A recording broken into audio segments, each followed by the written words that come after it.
to the microphone. Thank you. It's exactly the same as previously, and I'll read that to you again. We've got the self and the mics. To work well so that everyone in the room can hear, the mics must be used properly. The screening is also very dependent on the proper use of the microphone. Please, all members, remember to raise a hand if you wish to speak, so that Tim can talk the microphone while the mic can be brought to you. Please speak directly into the microphones. They are designed for the speaker to be very close and do not work if the speaker is not close. The chair requests that you do not stand when speaking so that you can get as close to the microphone as possible. Tim will switch off the microphone when he has finished even speaking. Please don't rustle your papers so the noise can be picked up by nearby microphones. Thank you, Chair. Thank you. As you're aware, before having to the agenda today, I'm happy with the proposed business and intend to take it in that order. And just another reminder about being live stream. First item on the agenda today is apologies for absence. Yes, Chair, we've received apologies from Councillor Hill, Councillor Parkin, Councillor Hutchinson, Councillor Reader, Councillor Ridgway, and Councillor Beelight. Thank you, Chair. Thank you.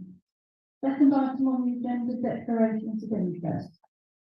Members are requested to declare the existence and nature of any disposal, human interest and or other interest not already on their register of interest.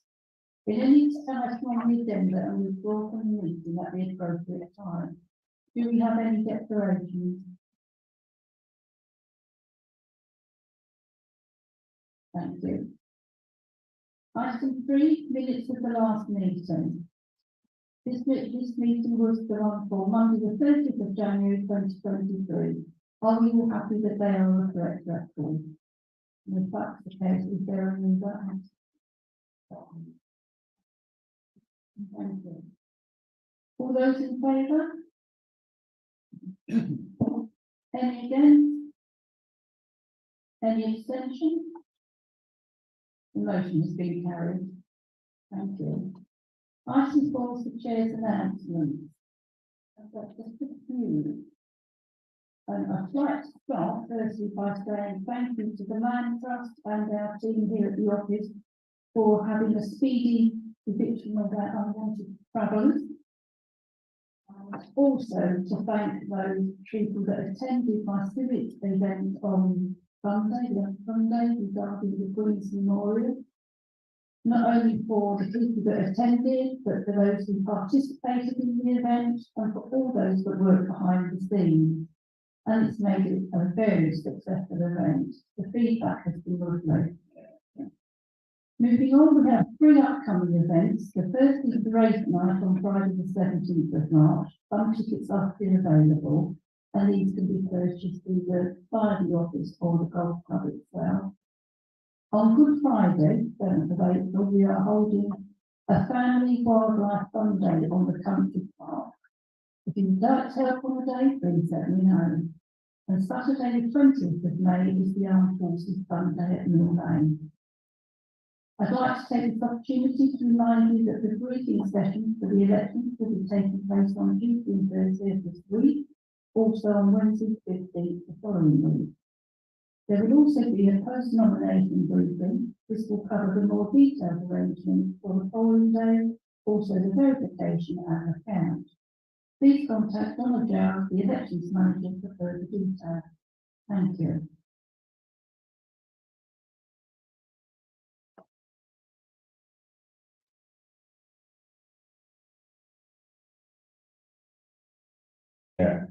With the current term of office coming to close and the elections looming, I want to take this opportunity to thank all members from across the chamber for your service to your communities and North East Derbyshire District Council as a whole.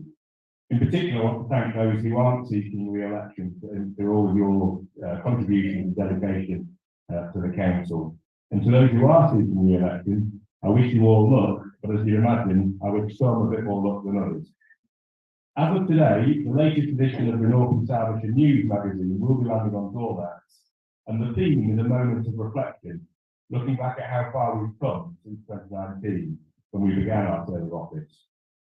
It's quite amazing to consider how different both the council and North East Derbyshire looked back then in 2019 to what they do now. It's almost an entirely different world. COVID has clearly redefined the way we operate, and for a short period it transformed our role and function almost entirely.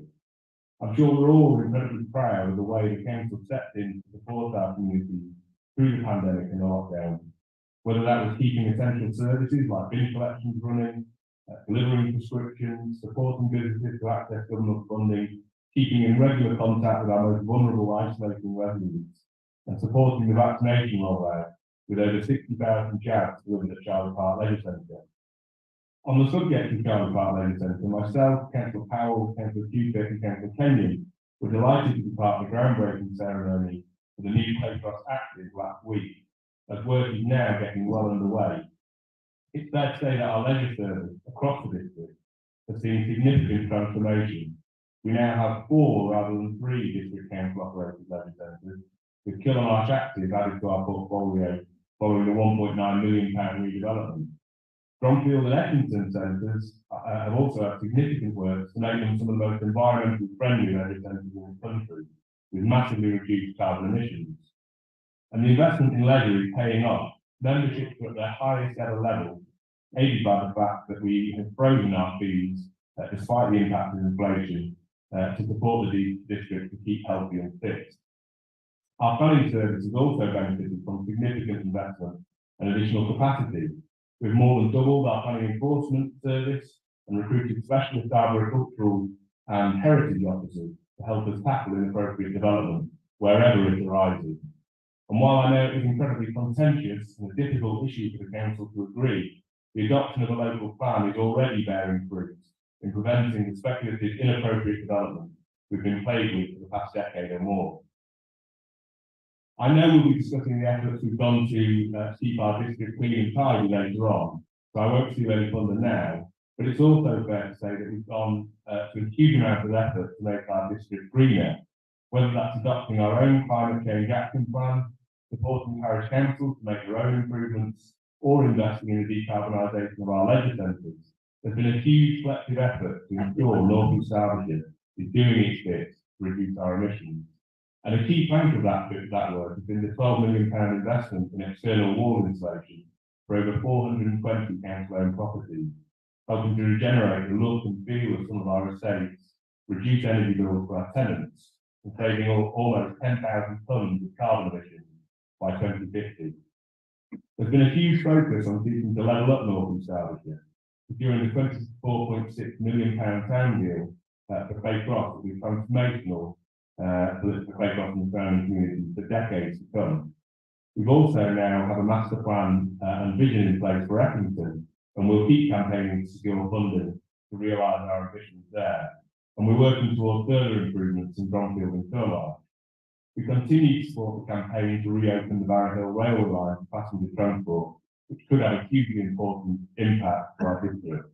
And we've also looked to extend levelling up to the grassroots in our communities. Our £2.5 million UK SPF allocation is being put to good use to improve parks and play areas, village halls and community centres, and shop frontage, as well as a range of other important projects across the district. We've prioritised ensuring that residents can see real, tangible improvements to their communities, and that's exactly what we're focusing our efforts on. Perhaps our most important achievement there is having been there to support our most vulnerable, not only with COVID, but in many other ways as well.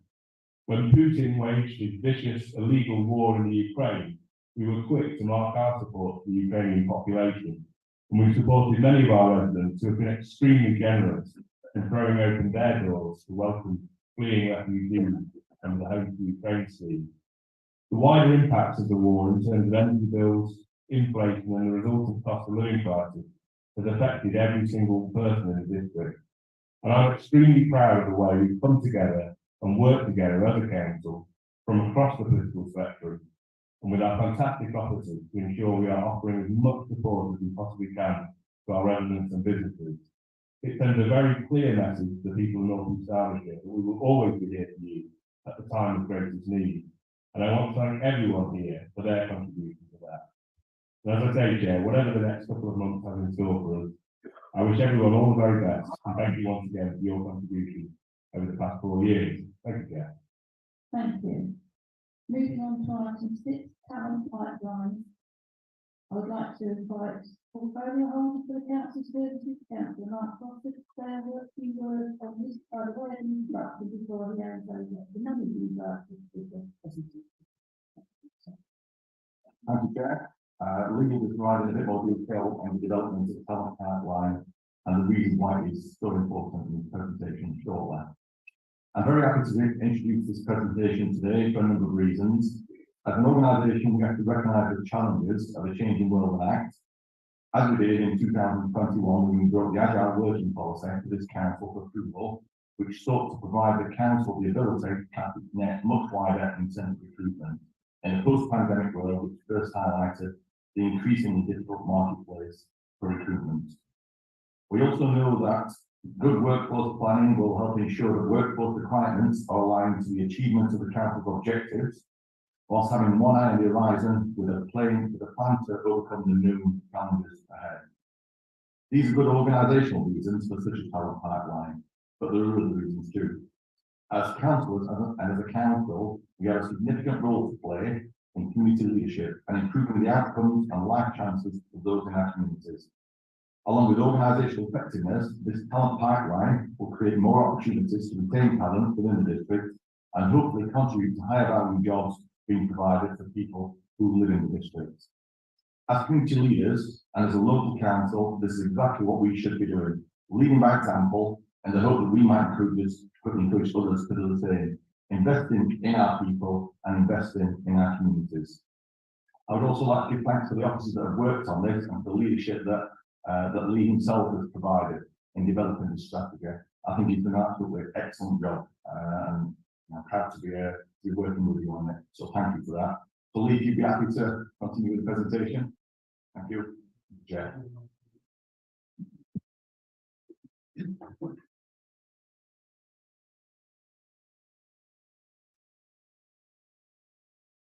Thank you, Chair, and thank you, Councillor Foster, and thank you, Council, for this opportunity today to showcase our talent pipeline. As Councillor Foster highlighted just there, recruitment does present a very challenging situation at the moment.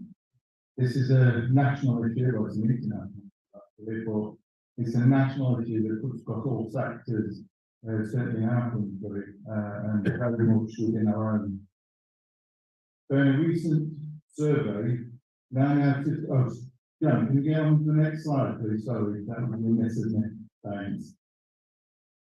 So in a recent survey that the LPA conducted, 9 out of 10 councils are struggling to recruit and retain people. 6 out of 10 are struggling to recruit planning officers. And around a quarter are struggling to recruit HGV drivers, with around half struggling to recruit environmental health officers. But the list does unfortunately go on and includes many other posts.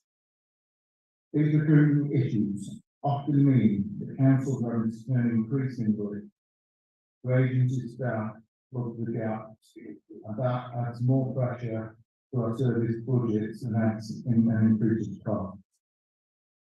Can I have the next slide, please, Jenna? So external recruitment issues are one thing, but what about the people we have already and what will we need in the future? Well, we know that half of our workforce is over 50 and another quarter over 40. And we also know that in some areas of the council, we have whole teams that are almost the same age. And although these facts represent a great picture of employee retention, it's a potential recipe for brain drain and skills loss, all within the organisation at once. So, understanding the external challenges, our own workforce profile, and the importance of workforce planning, we have an opportunity to sow some strategic seeds now, so we can enjoy the fruits in the years to come. Next slide, please, Janet. So what's the talent pipeline? Well, it's very much an investment in people and an investment in our organisation. This is not about huge investment in cash earnings. This is about using our existing resource in a different way, or investing more of our time and energy and our passion into attracting, training, developing and retaining people. Putting the effort in upfront before we even need the post filled. It's an investment in latent or blossoming talent and the identification of potential future employees. And at its heart is the belief that we can and should grow our own talent. This is far from an easy win, and we know that. Our goal isn't simply to fill vacancies. This is about culture. This is about people who have a sense of loyalty and pride in what they do and what they are achieving, or what they might wish to achieve. This is a visible investment in our existing staff, potential future staff, and the organisation's future. So this is about succession planning. It's about future-proofing our council. And I believe that this investment will set us apart from others. Something that will further exhibit our one team culture and help recast our organisation as a truly strategic recruiter and developer of people. Next slide, please, Janet. Clearly, when we launch this, we want to be able to reach all the right audiences. On screen is an example of some of the activities we can undertake. The key to this will be the web page, which will have all kinds of information, including all the different benefits working for North East Derbyshire District Council office, along with the various pathways through the talent pipeline which people can engage. It will be a place where we showcase that we are effectively many businesses under one roof, each business area having a plethora of career opportunities. In my opinion, the ideal organisation to create a talent pipeline. Perhaps most importantly, though, we were trying to get across the message that North East Derbyshire District Council is a great place to pursue a career. Something that I genuinely believe that it is. I'm going to show you one example today, if I can get the technology working, hopefully we can, of the type of media and messaging and information that will be accessible through our webpage. Information we'll be using to try and get that message across that North East Derbyshire is that great place to work, develop, grow, and to be able to realise your potential. This is a short video that's been produced by our Constantine colleagues Josh and Tommy. Can you play the video, please, Joe?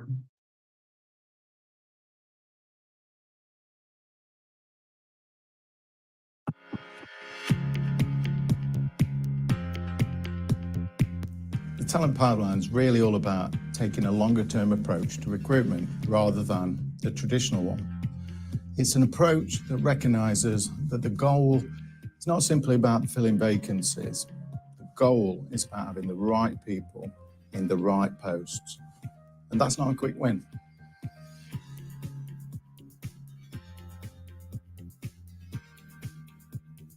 It's about investing time and energy into people up front, getting them ready for positions before they become vacant.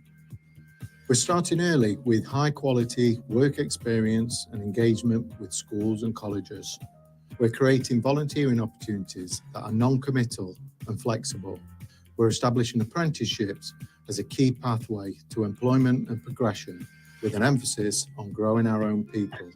And we're positioning our council as a go-to organisation for high quality graduate placements with a graduate scheme that will attract people beyond university. With the talent pipeline, we're building on an already successful one-team culture here at North East Derbyshire. If I were to put it simply, we're creating an environment where people can be and want to be successful. I'm David Vickers. I'm the current comms manager at North East Derbyshire District Council. I started here 7 years ago as a digital media officer, and prior to that I worked at Bolsover District Council for 2 years as a temporary technical officer. Okay, so I started off, as I say, as a financial services apprentice, and I did my AAT level 2, level 3 and level 4, which made me a qualified AAT technician. And now I've just started CIPFA, so that's the Chartered Institute of Public Finance Accountancy, to become a chartered accountant. So when I started at the North East, I had to become a casual lifeguard, which enabled me, I had to do my lifeguard qualification. As I wanted to develop up through the ranks, I developed swim teaching. I then went on to my business management, so that helped me become head attendant, and then obviously helped me to become duty officer. I'm Madeline Fern. I started last year as an apprentice assistant accountant. I was working at level 2 and now I'm level 3. So when I first started at NEDDC, I never thought that I'd ever become where I am now. I just thought I'd be a vehicle mechanic and that was it. But the opportunities and the courses and the progression that you can go through and the training provided is basically whatever you want that'll help your job. So the main benefits of working here for me personally, having a young family at home means the flexibility of working. It's just brilliant. Be that the hours where I could come in a little bit later if I need to drop my daughter off at school, or working from home, because you know we tend to do hybrid working here. That means I get to be at home, see my family a little bit more than I would if it was full 5 days in the office, and that personally for me is brilliant. And then in the job role itself, the fact that I feel like we're empowering the residents and our businesses, and I'm giving back to the community, I guess through the role, but just the fact that it's a council that does care about its residents and we are really passionate about our communities, it's just really, really, I guess, empowering. You know, like you spend, I don't know, your work colleagues 8 hours a day with them. You spend more time with your work colleagues than you do with my wife at home. So you get that friendship, and because you're never on your own in the leisure centre, you're always with someone, so you bounce off them all the time, and it just creates that just nice, friendly environment. And obviously you're always working with customers and stuff like that, so it is nice. So I would say if you're looking for an apprenticeship, it's definitely a brilliant place to come to work. They provide you with the support that you need, and they always say when you get a job at the council, you've got a job for life, and I do actually think that that is very true. It's a very supportive place to work, really nice people, and I could see myself working here for a really long time. Well, you get learning opportunities in your day-to-day work life, like answering the phones and working in an office. That's a lot of learning. You also get the classroom in the college, but I was also recently given the chance to do a first aid course, which I think is a really valuable skill for life in general as well. NEDDC staff are fantastic. Anything, any queries, any problems, struggling with work, there's always somebody to help you. Regards training, you pay for all the training, plus you get paid as well, which is a bonus. So yeah, time at NEDDC is brilliant. You'll never hear me ever say, I hate my job. So during my time studying my AAT level 4, it was when the COVID pandemic hit. So obviously we all had to go to working from home, and I was no longer able to go to college to study. But working here, they gave me all of the resources I need to be able to do that from home, as well as the support I needed and all of the equipment. So I was able to continue my studies without interruption, really, from home. I honestly could not recommend working for North East Derbyshire District Council enough. Be that at an entry level, like I were when I started here,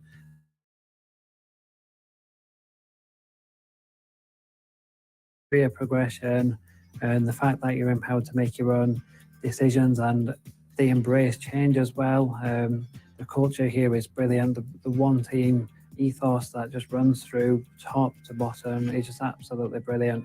I would absolutely recommend anybody to apply for a job here.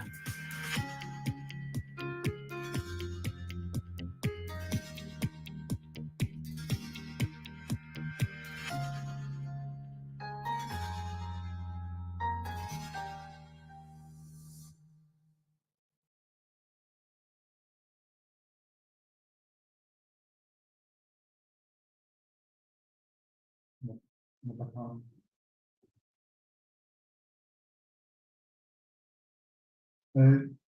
you to elected members, thank you to council. I'm more than happy to answer any questions, Chair.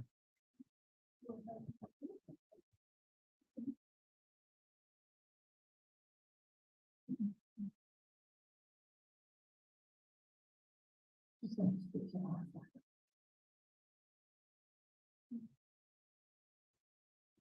Okay. Yeah, one thing that sticks out, like a sore thumb to me, is the lack of mention anywhere in that presentation for support for people like yourself that have got disabilities. I understand the philosophy of growing your own cases in this happening. Maybe a bit more. I enjoy that concept, and that's where it rolls into this culture that you've already mentioned. But I didn't see any mention whatsoever to support the people who have disabilities that can be able to put those people in those jobs, so that we can then see that there's a big mix of who, what, when, why, and how. Do we have any plans to introduce any of that? Because we have to be fair in this way, just to get a set of headcones that work in council. Thank you. Yeah, absolutely, councillor. The emphasis around this video was more about setting the scene about the talent pipeline. That's just one snippet, that video. But there's a whole host of things planned for the website, and I'll take that steer on board. We've got a number of policies that are designed to meet people's needs from a disability point of view, lifestyle condition-based things and arrangements, everything from menopause right the way through to significant disability and hearing impairments and such like. We've got all sorts of policies for that. But as I say, this is just one snippet. This is about whetting people's appetite to show them that from a cultural point of view, this is a good place to work. It's not the whole story, but second on board your point, and we'll make sure we highlight that as a section in there. That's okay. Thank you, Chair. A couple of points to make. I could, concerned as to what involvement and what views the trade unions and staff who have been talking about this. It's looking at it, looks very exciting, very interesting. What the staff involvement has been so far. Yeah, so in terms of pulling the document together, if you like, the approach, the strategy, there was a group of us, so a series of officers, different, from different angles. So HR, here in the cell, other officers, Jane, for instance, here. Once that started to develop and pick a bit of momentum in terms of, well, what's this initial idea look like? What does it really look like? Then we started involving broader teams of people. So a range of people from across the organisation. Since it's sort of morphed into pretty much this product that you see now, we've been engaging with staff through all sorts of forums. So in Southern Dental, which are down the depots at 6 o'clock in the morning talking to the bin labs and plant maintenance teams about it. Service Managers Forum, which is Service Managers Forum. Councillor Taylor and I have a meeting called the Employee Liaison Group, where we meet with a range of staff from across the organisation, and they've been involved in it. From a trade union's perspective, we've had a bit of a period where uncertainty around representation, but more recently, these past few months, we've been engaging with the new people that have been coming in an interim period whilst we're trying to recruit for that, and they've received this very positively as well. Yeah, well, I noticed quite well good of you as well, highlighting some of the challenges that you anticipate. And a couple of them we were concerned about. One is the capacity of managers and staff to be able to help with mentoring and support of workers when they go through whatever qualifications they might be having for. Because there are 40+ vacancies at the moment with that one. And the other one linked to that is that buy-in from managers. They have to be heavily involved in monitoring and review. And when we were going through, and then we're actually, we're looking early days at the agile working policies that they were coming through. And the work patterns that had to be taken on board because of COVID. There was some difficulty because of lack of time for managing, and some sections and departments were working quite differently in relation to the regional ideas, whereas it was really difficult to get around. So capacity of managers and stuff, and also the buy-in of managers to get involved in it. Well, in terms of capacity, I suppose I'm of the belief that we should be doing this anyway. This is part of everybody who's in a leadership or management role to develop their team and work opportunities. So it's about putting the clock accordingly, in my view, because this should always be part of your role. And in terms of supporting people to be able to do that, I know we're all extremely busy. I can't remember a busier time, if I'm honest. And I see say that 1 year after the next, it just feels like it's forever getting busier. In terms of supporting people will always have a slightly different appetite. You know, maybe one person against another in the same way as agile working. We've got some great examples we've shown on screen today, where people in different areas across the council have embraced this approach and been front runners in this kind of thing. So we want to embed this. So this is part of the corporate consciousness. This is part of your job. This is part of the role of being a leader and managing things with this. So it will always be in a busy world. Investing time and energy and passion for wanting to get people and the right people in place and in post. It should be right at the front of what we're doing. And we'll as I say, we'll support managers as much as we can. I've had no pushback whatsoever on this from anybody at senior management team or service manager level. In fact, it's the opposite. Well, absolute support to say that this is where it should be put on our energies. Thank you. Thank you. Councillor Hall, then Councillor Hansel. Thank you. I was just going to talk about. Sorry, I'll stop there. Yeah, you talk about issues trying to recruit, and obviously it's not just this council, it's businesses all around the country. But are there any issues with retaining staff as well? I mean, you talk about people coming in on apprenticeships and things like that. But what can be done is there an issue where staff are trained and then leave to work for other companies for whatever reason, for higher pay or whatever? Is there a problem, say, with staff leaving? And if there is there anything you feel that could be done there? Well, I don't believe you've got a retention issue. In fact, I'm positive of not a retention issue. Some of the things we're talking about on that presentation demonstrate that. We've got people who started on YPS here, who are approaching time. You know, so we've not got a problem with retention. In terms of what keeps people in post and what keeps people at organisations, money's not the primary thing for me, for instance. So I value other things more.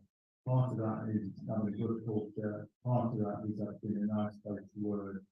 And a lot of it is about believing in the impact that you can make in your job role. While at private sector 2005, for a lesser paid job, more responsibility for doing something I really wanted to do. So career driven in terms of what I wanted to achieve. And there's a lot of people in this organisation who are exactly the same. So there's a lot of things that keep people here that have actually nothing to do with money. Money is a factor, of course it is. But I don't think we should be scared about whether we put a lot of time and effort into people getting trained up and then we leave. I don't think we should be scared of that, and I think we should plough ahead even if that were the case. And we should lead by example and get others to do the same, because if others are doing the same, we're going to reap the benefits of people that we then want to train. I think our primary focus needs to be getting people skilled, getting them ready to do the post and doing good in the post. And if they choose to leave, then so be it, we start again. I don't think we need to worry about that personally. Thank you. yeah, I think job satisfaction is really important. I felt agree with you all on that.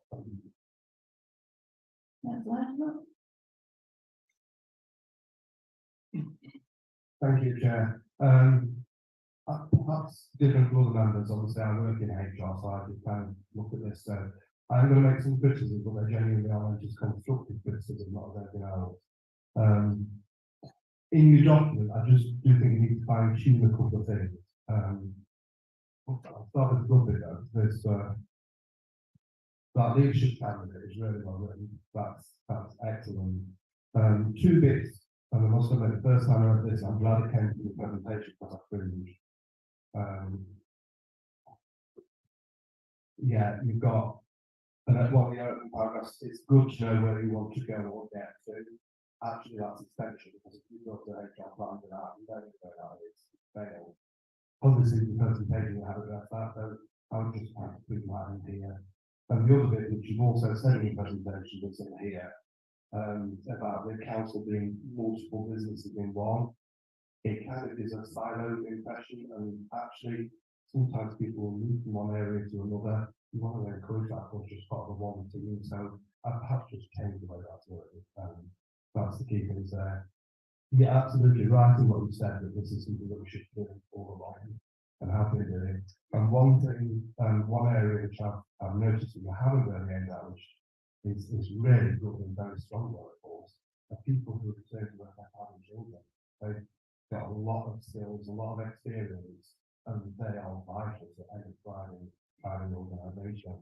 And I think what Councillor Hall just said, I think everybody, irrespective of who they are, different stages in their life, have different motivations to work. When you starting out, money is important, you want to buy a home, you have a family, then it's job security, and no disrespect to you, but you get to our age, then job satisfaction takes priority. So different things will appear at different points, and I think it's having that consciousness of where they are. But yeah, all in all, absolutely support it, but genuinely, as I say, it's put it on this constructive criticism. Just people learning in here, because it just means that, and it might help just attract people more on those slides of people looking at it. That's great, constructive criticism. Yeah, sorry, did you make that something? I don't know, that's really good. Yeah, for me, overall looking at it, I'm in favour of it. I think it's still things. I think there's lots in there for us to look at. One thing I'd like to know is skills assessments for basic maths and English. Have we carried those out across the workforce? You said you've been going down to depots and things. Have we, when you've gone down there, are you doing the skills assessment to see whether those skills need to be brought up? Because that, if you know, I'm glad to see that you're re-engaging with the training. Because that is the one thing that they can help you with. Hands down on that one.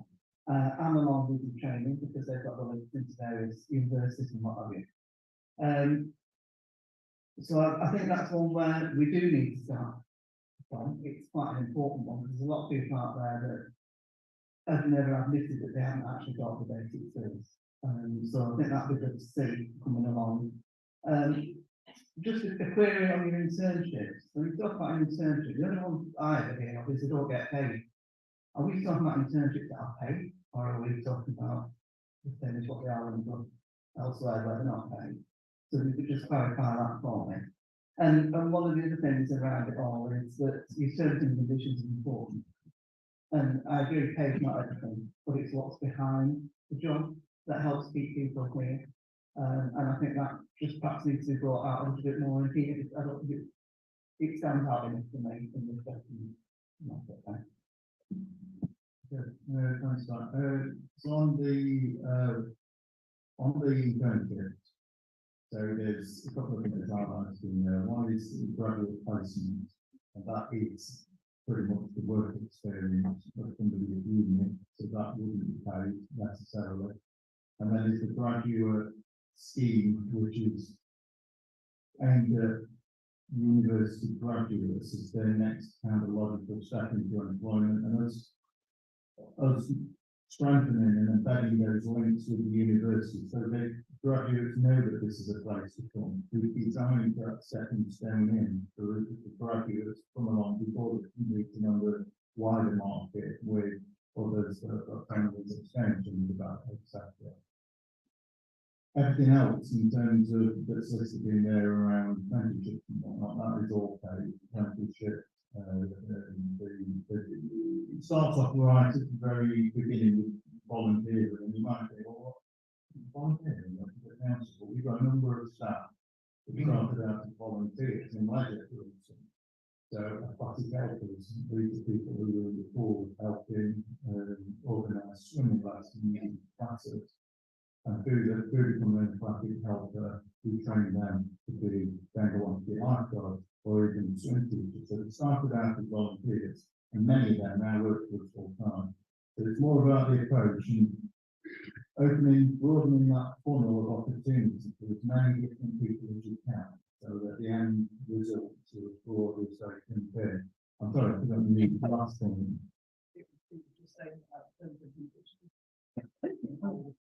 Oh yeah, well, the two things, the same condition. So after this council and everybody employed by it, get a really big.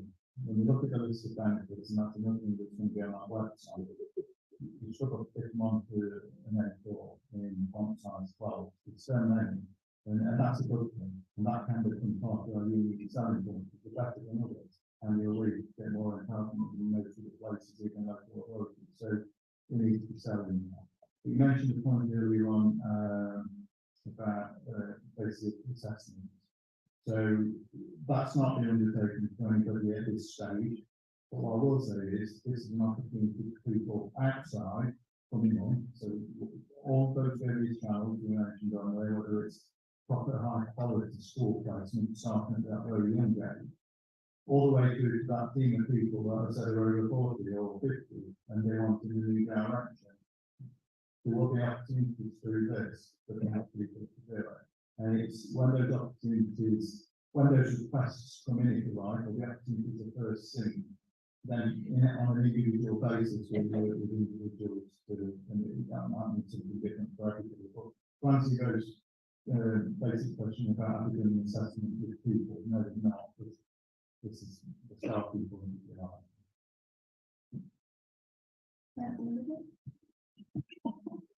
Thank you. I think most of you are aware that my husband is an employee of North East. He's been employed since 2014. And all I wanted to say is the training has been second to none. And on a personal level, the guy is happier and more fulfilled in this job than he ever has been in any previous job. He looks forward to going to work and he enjoys it.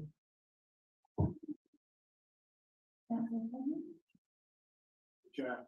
Yes, just to say, by trade, I'm more of an engineer in the IT industry, and so I don't tend to think in this sort of way, which is, so it's really helpful, first of all, that North East Derbyshire Council do things like that, and in particular, it's been really nice to see that it's already been practiced, what we're discussing today, it's been practiced for a while, I think, and it's extending it. For example, we've got the young IT chap when I joined, and he's developed and repeat endlessly really throughout the organisation. And it all feeds through to us having a reputation as well as an employer. And that's absolutely crucial going forward. So well done, thank you. Are there any more questions?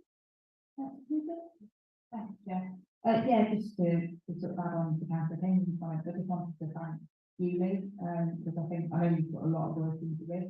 I've almost been bored silly having heard it about 7 or 8 times earlier in the morning at the depot. But you know what, being at the depot at that time of the morning and sort of hearing your enthusiasm for it, I think it was quite infectious. And also, you know, at that time of the morning, thinking back and get out, do the job. But actually, there was a bit of a sort of enthusiasm and sort of reception for it, and you know, engagement with it, which I think is really good. And also, just as a sort of add-on point, I know, you know, speaking to my service, AD, but as you say, it's been really seen on the council. There is a willingness to go above and beyond, and that's sort of cascaded down the organisation. You know, I know recently in Streetsea, there's a lot of apprentices. We've also, I think there was a vacancy for an apprentice in the office, and there were 2 great applicants, and both of them have been hired because we've got a gap elsewhere. So there is that enthusiasm to help people learn and get on in their careers, and I think that has started to do so, thanks. No further questions? I'd like to thank you, Lee, and on behalf of the council, thank you, and Steve, for all your enthusiasm. I know what you've put into this. Well done.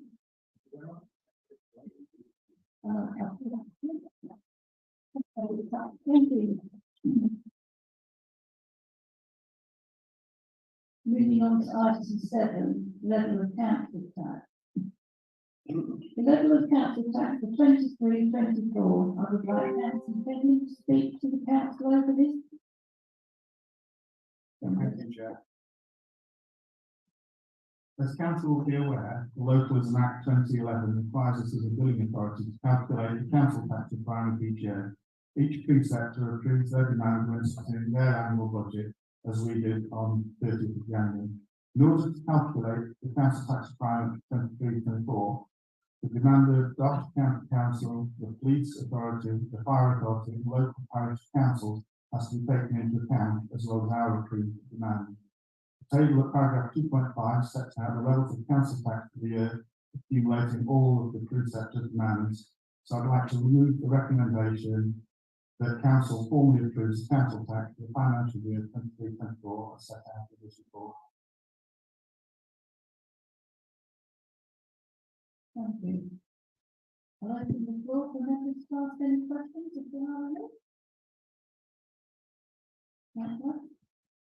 Yeah, it was, everything changed on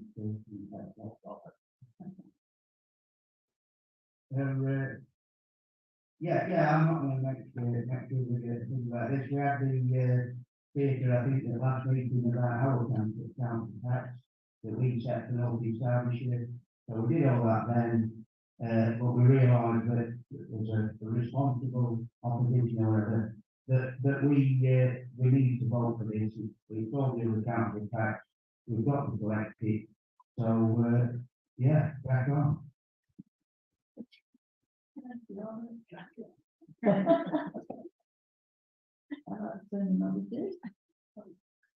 Are there any others? Councillor Hall?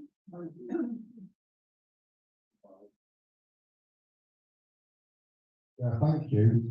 Thank you. One of my concerns is that the banding was done several decades ago. I know it's probably more of a government than local issue, but is there any, do you think there'll be any realistic possibility of the bands ever being reevaluated?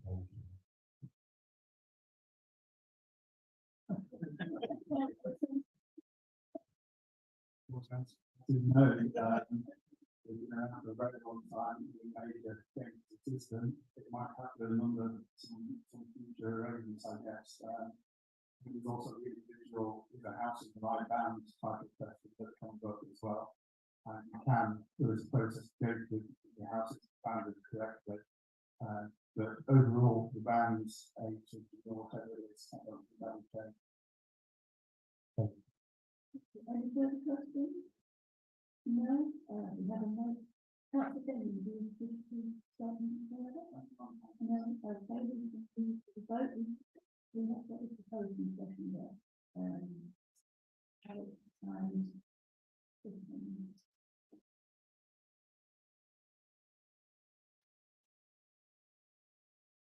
So we can now move to the vote. Thank you, Chair. This, as it's council tax, this will be a recorded vote. I will read your names in reverse order. I'm starting with W. Please tell me whether you vote for, against, or abstain. Councillor P. For. Councillor Winley. Councillor Wheelhouse. Councillor Welton. For. Councillor Thacker. For. Councillor Tate. For. Councillor Brown. Councillor Bradley Stevenson. For. Councillor Chipman. Councillor Ruff. For. Councillor Rouse. For. Councillor Rowe. For. Councillor Rennick. For. Councillor Powell. For. Councillor Potts. Councillor Platt. For. Councillor Pickering. For. Councillor Morley. For. Councillor Lilly. For. Councillor Liggett. For. Councillor Lewis. For. Councillor Racing. For. Councillor Kerry. For. Councillor Kenyon. For. Councillor Jones. For. Councillor Hartsall. For. Councillor Hancock. For. Councillor Hall, Councillor Doherty, Councillor Jillett, Councillor Fennell, Councillor Mark Foster, Councillor Angie Foster, Councillor Evans, Councillor Elliott, Councillor Darrell, Councillor Dayton, Councillor Dale, Councillor Cupid, Councillor Cornwall, Councillor Cooper, Councillor Clark, Councillor Working, Councillor Barry, Councillor Barker, Councillor Armitage, Councillor Andre. Thank you, that was unanimous. We can move on to item 8, auditor's annual report. Like the portfolio order, Chairman Henry to speak on it, over to you, Councillor. Thank you. So I think you said last time, about the support on the previous slide. Yes, I'd like to present the annual audit letter in respect of the 21-22 from the council's external auditors, Mazars, for council to note. And Mazars presented their audit findings to the committee on the 9th of November this year and issued an unqualified audit opinion on financial statements on 30th of November. So I move the recommendation in favour that council considers and notes the attached report from the external auditors manuals. Thank you.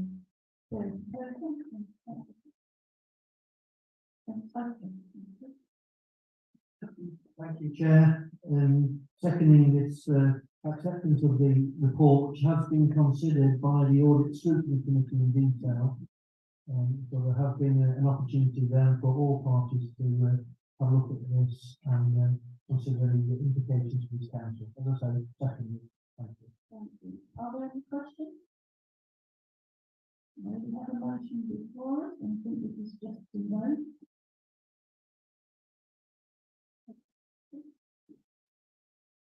Just a show of hands, okay? Thank you. All those in favour?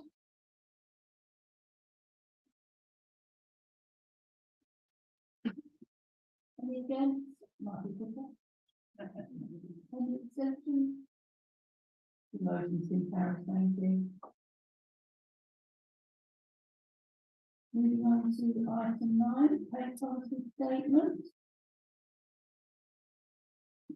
The report of the managing director, so I'd like him to speak. If you will have seen on the agenda, it has been updated with a slightly revised version of the managing director statement. Thank you, Chair. So I'll deal with those minor changes first. So on the bottom of page 4, if you're reading the original document, there's reference to market review of salaries. The wording's been amended just slightly, especially reflect how we do compare with others. And then the other amendment is on page 10. As the commencement of the leave is actually based on birthday month rather than the leave year. So the reference in there that talks about that leave year, but actually each individual member of staff, their annual leave begins with the birthday. We find that with statutory organisation because what we don't end up with is a big number of holidays trying to be rushed in at the back end of the year that traditionally stuff happens into an organisation. So the policy statement overall, the Localism Act requires the council to produce and publish a pay statement. The Act defines remuneration widely to include not just pay, but also fees, allowances, benefits in kind, and termination payments, amongst others. As you will see, our policy includes the introduction, which sets that scene in terms of our organisational beliefs, values and culture, all of which paints a picture of fairness and equality. It also includes a whole workforce overview, details on the lowest and highest paid employees, senior management grading structure, statutory roles and remuneration, terms and conditions of service, other payments including election duties and honoraria, and other financial benefits including pensions, flexible retirement, holidays and termination.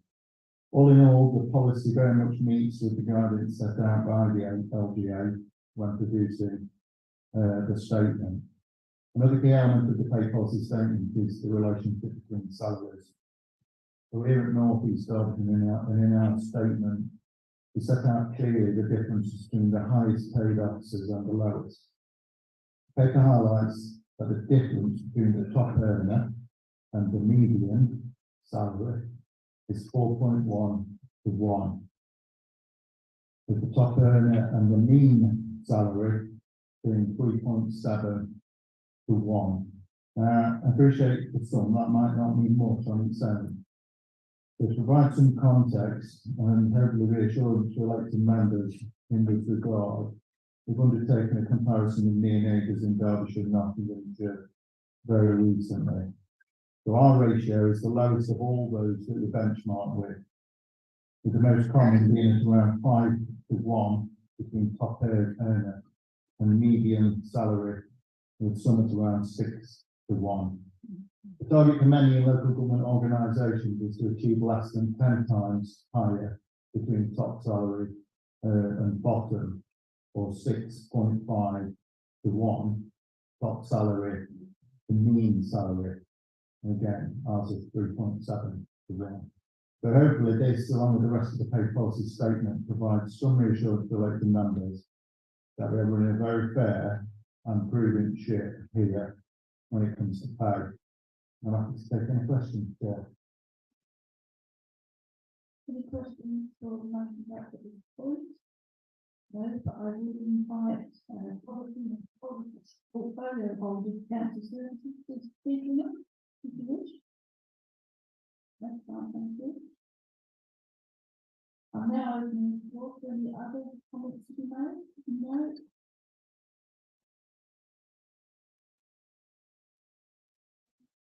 So I would move it. I'll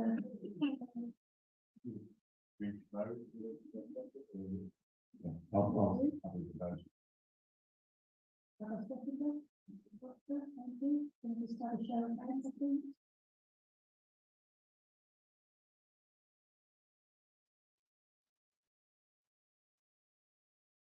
Thank you. Anyone again? No, thank you. Moving on to item 10, member allowance. This is a report from the Assistant Director of Government. Thank you. Yeah. The members' allowances scheme and the report is on the desk late last Friday.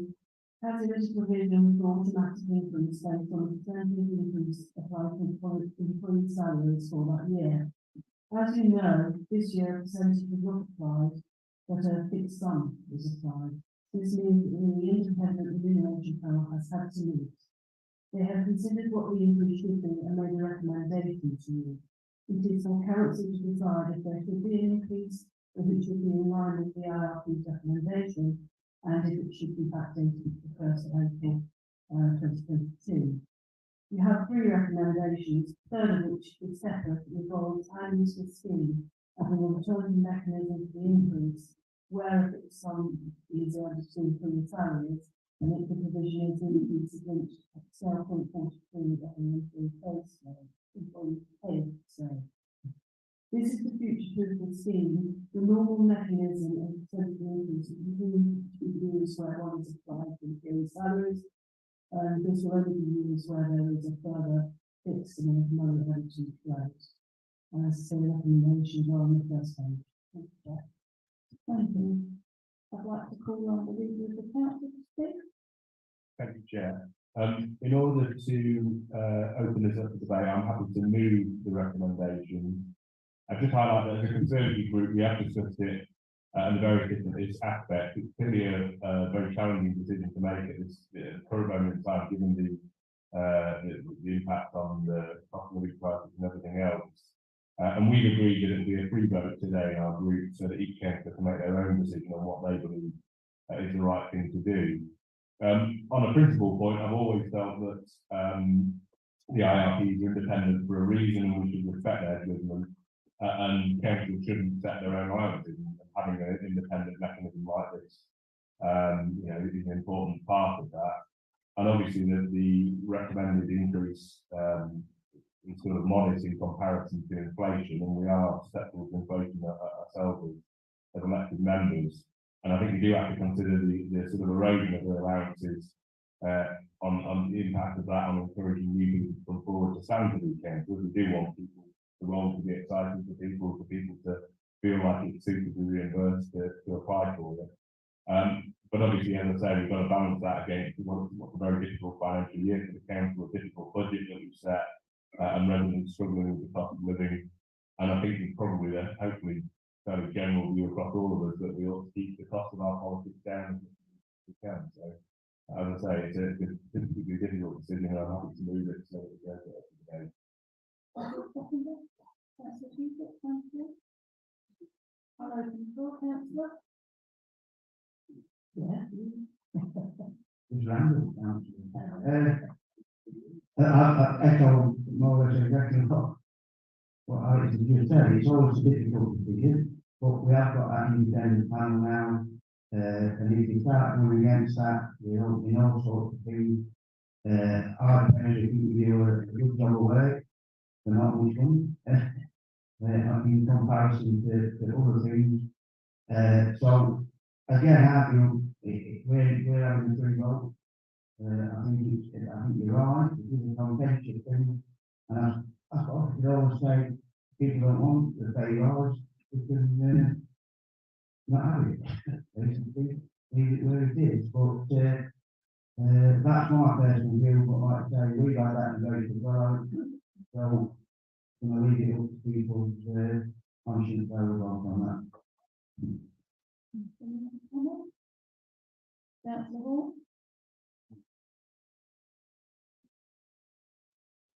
Thank you.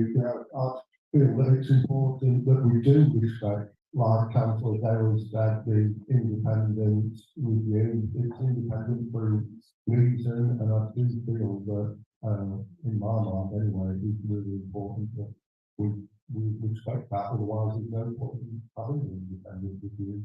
Thank you. Any other comments? Councillor Hancock, then Councillor.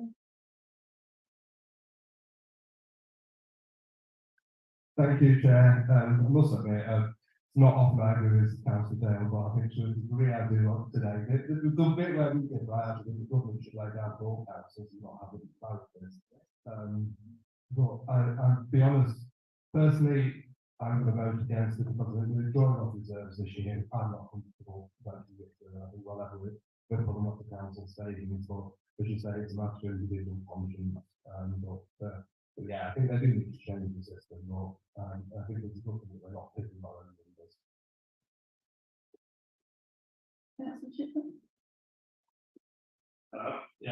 Thank you, Chair. I agree with Councillor Hancock. For me, whilst we're asking residents to pay more council tax this year, we talk about how the budgets are all being squeezed for the council, we're taking money out of reserves. For us to go back to residents and saying, oh, well, we're getting a pay rise, is just going to go down like a cold system, and I don't feel comfortable being able to take more out whilst we're asked to keep asking residents to pay more and talk about how the council struggling. We all sat in this meeting last month or month and a half ago talking about how bad the finances are in the council, and yet we're talking about paying us all ourselves more. Totally get that this isn't done by an independent, well, I say independent. The actual scope of the recommendations set down by government anyway, as they are in most of these independent review forums, system of these come through. And actually, the third point, which is that I think so it's flat rate money that we don't get. It's not just 4%. It's quite a significant increase on top from what I can see of our current allowance, is it not? I don't know if the motion is Yes, the third recommendation relates to the mechanism in the scheme for increasing, and it's adding to it what happens when there is a monetary payment, like you see, another £1,925 is paid to employees, and it's been, they're suggesting it's fixed, it's 43% that makes, and that's their point. So that would be an automatic increase going forward. So when they apply going forward, we would end up getting that as a matter of law. At the moment, had this not happened this year, you have an automatic increase built into the scheme. That is not there. It's based on the potential that the employees get as the pay rise. So you've already taken that, you've already got that automatic increase. This just provides a secondary mechanism where it's a straightforward monthly payment. Yeah, thanks for that, Sarah. But yeah, I mean, we talked about more money being for council, and I agree, there's a lot of people in the group that probably do more work for that money than some other people in the group. And yet we're all paid the same, and they all sit in the meeting to the way it's calculated. I don't know how you do it and kind of way of the work being carried out, but clearly it's not working now. I just don't think that we're at this moment in time, there's a cost of living crisis, and we're into the council reserve that we should be paying ourselves at this point in time. I think it should be delayed until a future point when we can actually say with confidence the council's finances are quite stable. It's quite obviously you're not at the moment. Thank you. Any other comments? Councillor Blackburn?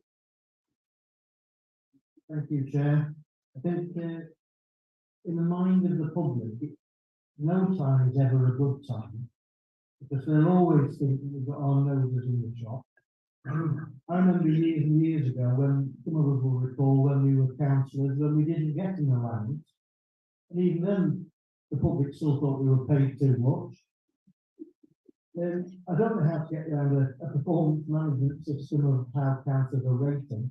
I saw the nearest was many years ago we used to have pay for each committee meeting that we attended, and those councillors who went to more committees got more pay. For that, in turn for actually attending and hopefully contributing and not just being a bottom on the seat. But as I say, I think there's never a good time. And I understand the rationale for saying what we're saying now, but looking at the economy, when would we ever decide is the right time to think about this? And of course, this is also benchmarked against other local authorities. And there is a disparity between one council and another. And if you look at neighbouring authorities and the amount of allowance that councils receive compared with what we do at North East Derbyshire, we're well down the pecking order. And I don't think we do anything less than the authority. In fact, in some regards, I think we do a whole lot more. We do have, in real terms, over a period of time, if we're looking at the inflation, this has been a cut to allowance for all councillors. So we've actually seen it being eroded away over a period of time, and I think this is a way of rectifying that. It's a recognition of what councillors do. We all know the amount of work that we do, or most of us do, in our time, with telephone calls, emails, going to visit residents, all the things that nobody knows about. It's not just about coming to meetings, but about everything else that we do as public servants. And I think that we shouldn't be undervaluing ourselves and our contribution to this council. And as everyone else has said, this is an independent panel. And for us to pick and choose when we decide that we think it's all right to say yes to them, and another time that it isn't, because there's an election in the air or something else, I think it would be disrespectful for that panel, because there are times we haven't agreed with their recommendations because it's too high, too low, whatever, but we've always, over many years, always agreed to it. And the simple fact is, if you don't want the allowance, don't accept it. Thank you, Chair. Thank you. Councillor Foster? Thank you, Chair. Thank you. Yeah, I've got to say I've got some support for that lived-in idea of performance related period. But I think you've got to be very, very careful with things like that, because some of them might have to give some money back.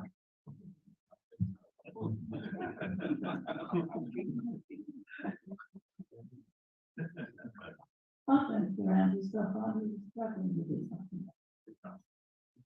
Thank you, Chair. Just a very quick one.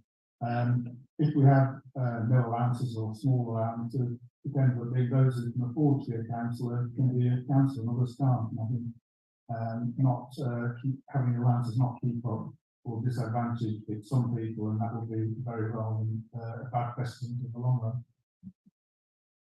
Thank you. I will around this stuff, and I must have been very naive when I became a district councillor, because I had no idea you got an allowance. I'm not in it for the money, and some people say yes, I'm very comfortably off, and I am probably compared to a lot. I can't agree to this because I just don't think it's the right time for us to do it. I have a lot of respect for the independent review, but I cannot sit comfortably to accept it.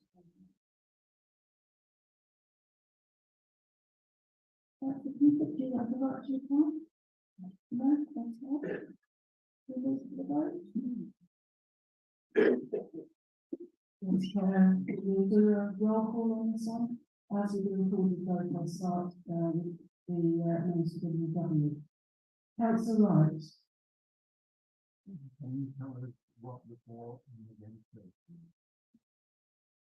Yes, Chairman, there are 3 recommendations on the first page of the Men's Allowances report. The first is that both the basic allowance and special responsibility allowances should be increased by 4.04%.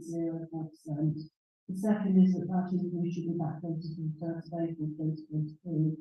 And the third is that the members' allowances be amended to include an alternative mechanism for increasing the allowances of linking the increase to the percentage increase of 12.43 of the employee pay scales. Yeah, okay. Okay. Councillor Wright? Against, thank you. Councillor Winley? Again. Councillor Wheelhouse? Councillor Welton? Councillor Thacker? Councillor Tate? Councillor Stone? Councillor Strafford Stevenson? Councillor Shipman? Councillor Rough? Councillor Rouse? Councillor Rowe? Councillor Rennick? Councillor Powell? Councillor Fox? Councillor Platts? Councillor Pickering? Councillor Morley? Councillor Lilly?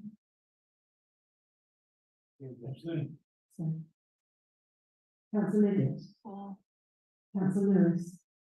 Councillor Lacey? Councillor Kerry? Councillor Kenyon? Councillor Jones? Councillor Hartshorn? Councillor Hancock? Councillor Hall? Councillor Gomes-Reed? Councillor Jett? Councillor Bernal? Councillor Mark Foster? Councillor Angelique Foster? Councillor Emmons?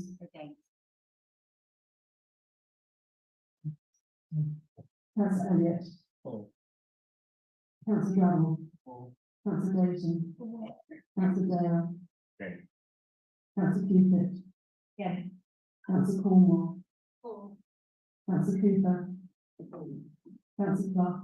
Against. Councillor Birkin? Councillor Barry? Councillor Barker? Councillor Armitage? Councillor Anthony?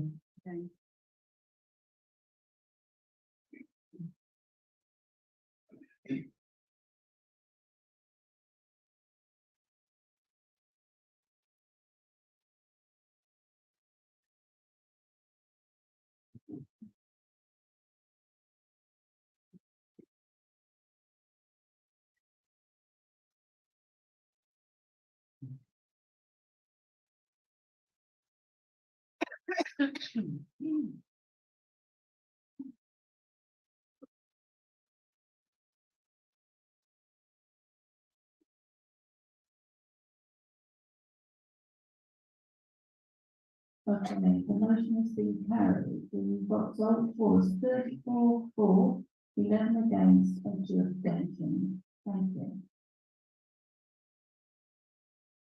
Moving on to item 11, public participation. I don't think there's anything from the public. So we can move on to motion, item 12.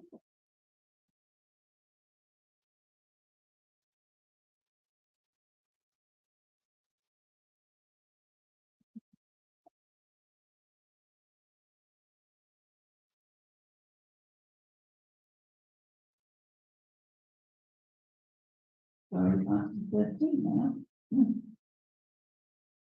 Just to confirm that we have had no questions from either the public or from members, so we'll go straight to item 13. We have 3 today, which marked on your agenda as A, B, and C. We'll move to the first one, motion A, proposed by Councillor Queenly. Council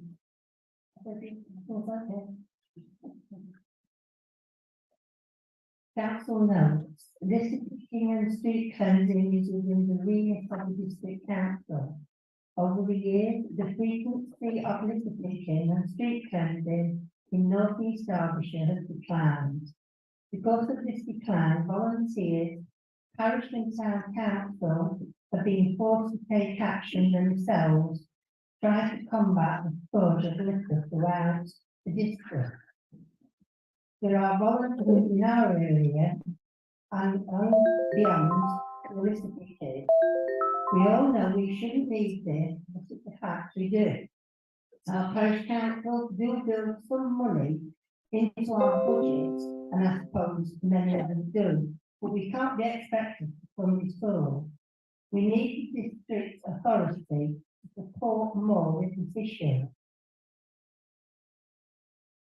Council resolves for the district council to produce a plan on how to improve street cleansing and properly resource litter picking, to start a campaign to combat litter throughout North East Derbyshire. Chair. Thank you. Do we have a second vote?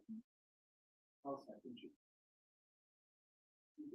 I can do that. I'll second the reserve my right, Chair. Thank you. I'll open the floor for members to speak. Ask them. Councillor Cooper.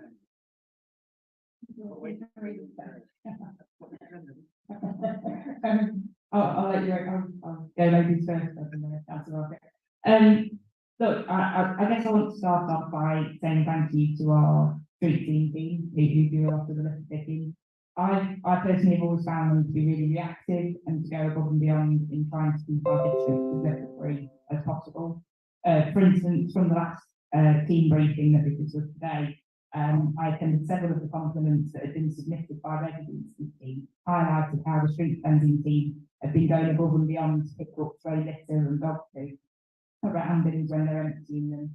And I genuinely don't believe there has been a decline as stated in this motion. But I do agree there's always more to do to discourage and educate and pick up litter and encourage people not to throw it. So in many ways, I do welcome the opportunity of this motion to highlight all the work that this council and this administration have been doing to try and tackle and discourage littering. The resolution proposed here, I think, are unnecessary, as we're already doing both of these things, and they also miss the wider and linked issue of left behind dog fouling and fly tipping, and so for that reason I just can't support it today. Tackling fly tipping, litter and dog fouling has always been a key priority for this administration. I think many councillors are almost fed up of me, certainly in our group, mentioning dog poo campaigns, and I think the Commons team and Josh and the dog who was filmed as well are still recovering from the fantastic dog fouling video that they did. We are all already working on a plan to further invest in our street scene services. It's something we've committed to do, and Joy, as the new director, is taking a full and fresh look at this, particularly given the recent pressures we've had in terms of refuse and recycling, and the additional changes that are coming through. For instance, the deposit return scheme will change and increase how we collect recycling, but it will hopefully also have an impact on littering as well. But this is more than just a street scene issue. It goes over several departments, and I think we already have a strong comms campaign, which is continuing to grow to combat litter, fly tipping and dog fouling being left behind. We've installed loads of new litter bins and signage. We've invested in our environmental health team from an enforcement perspective and in new equipment to enable more enforcement and increase the fines and penalties for offenders to the national maximum of a deterrent. These changes, I think, are starting to bear clear results. Last year, our enforcement officers carried out the most patrols on record and issued the most penalties. As well as being a penalty to offenders to report, we're using these as part of our comms campaign to remind others not to litter by doing regular comms. And I want to thank in particular Tommy Rush and Dave Vickers for all of both of their teams who are leading on a lot of this. I'm disappointed, and I know it's not intended, that the motion fails to recognise that. Because the message is certainly getting through, there's always more to do, but quite often those comms are almost visible and shared when you look at them. And I think we do have to acknowledge, and I know Councillor Lindsay has, that keeping our district clean is a joint responsibility that every single one of us holds. to set a good example to children, communities, and try to deter offenders. So I am grateful to all councillors, councils, volunteers and residents who choose to give up their own time to support the work of the council and carry out spring cleans that are coming up or litter picks. I do this along with many of our group, and we regularly sort of organise and support these. And I'm grateful to Street Team for how they go above and beyond to support those by loaning equipment and helping with collections. So I'm afraid I just can't support it today because I don't think that this motion reflects the actions that we're doing to tackle this issue.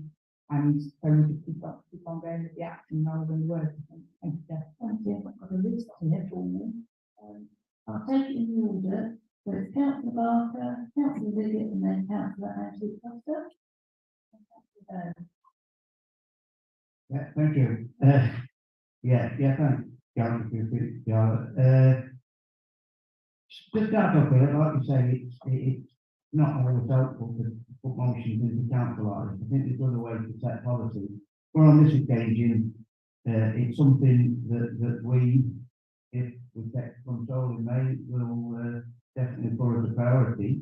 Because there are bits of the district that are not as clean or whatever as they should be.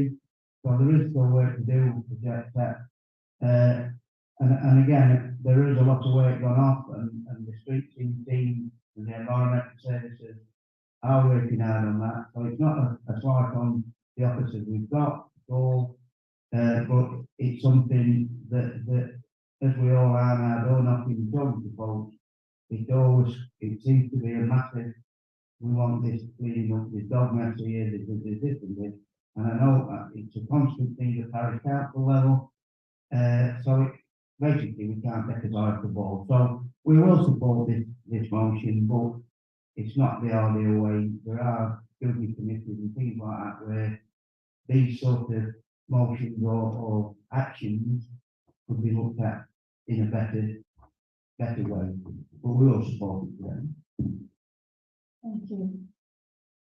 Councillor Vickett. Yeah, I just wanted to say,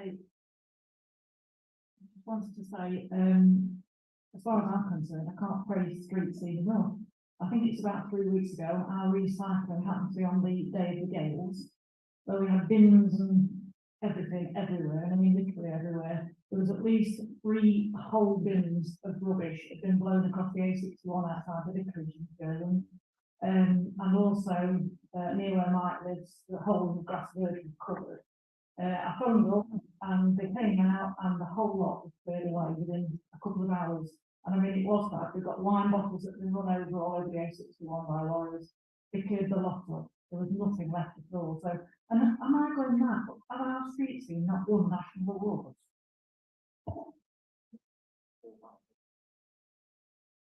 Councillor Ashley Foster. Thank you. Just Councillor Cupid has said some of the things I was going to mention that the motion as it is, I found it really difficult to have consistently motions put forward by the leaders which are clearly articles for the election leaflets really. Because a narrative in there, basically. And it says things like it's called, I can't even pronounce it, it's not my first language, but and it's not a word I usually use, but so much litter suddenly appeared throughout the district. Councils and volunteers have been forced to take action themselves. Well, we're living in a world where actually we are encouraging people, as Councillor Chiquita said, to take pride in their environment. And if you have litter on your street in front of your house, you would want to pick it up. That's what happens most of the time. But I would say nobody's being forced to take action in terms of picking litter. We've actually gone through with a whole group of scouts who are desperate to come out. And for the big clean, they want to be out there because it's proud of their community. And that's what we tell children.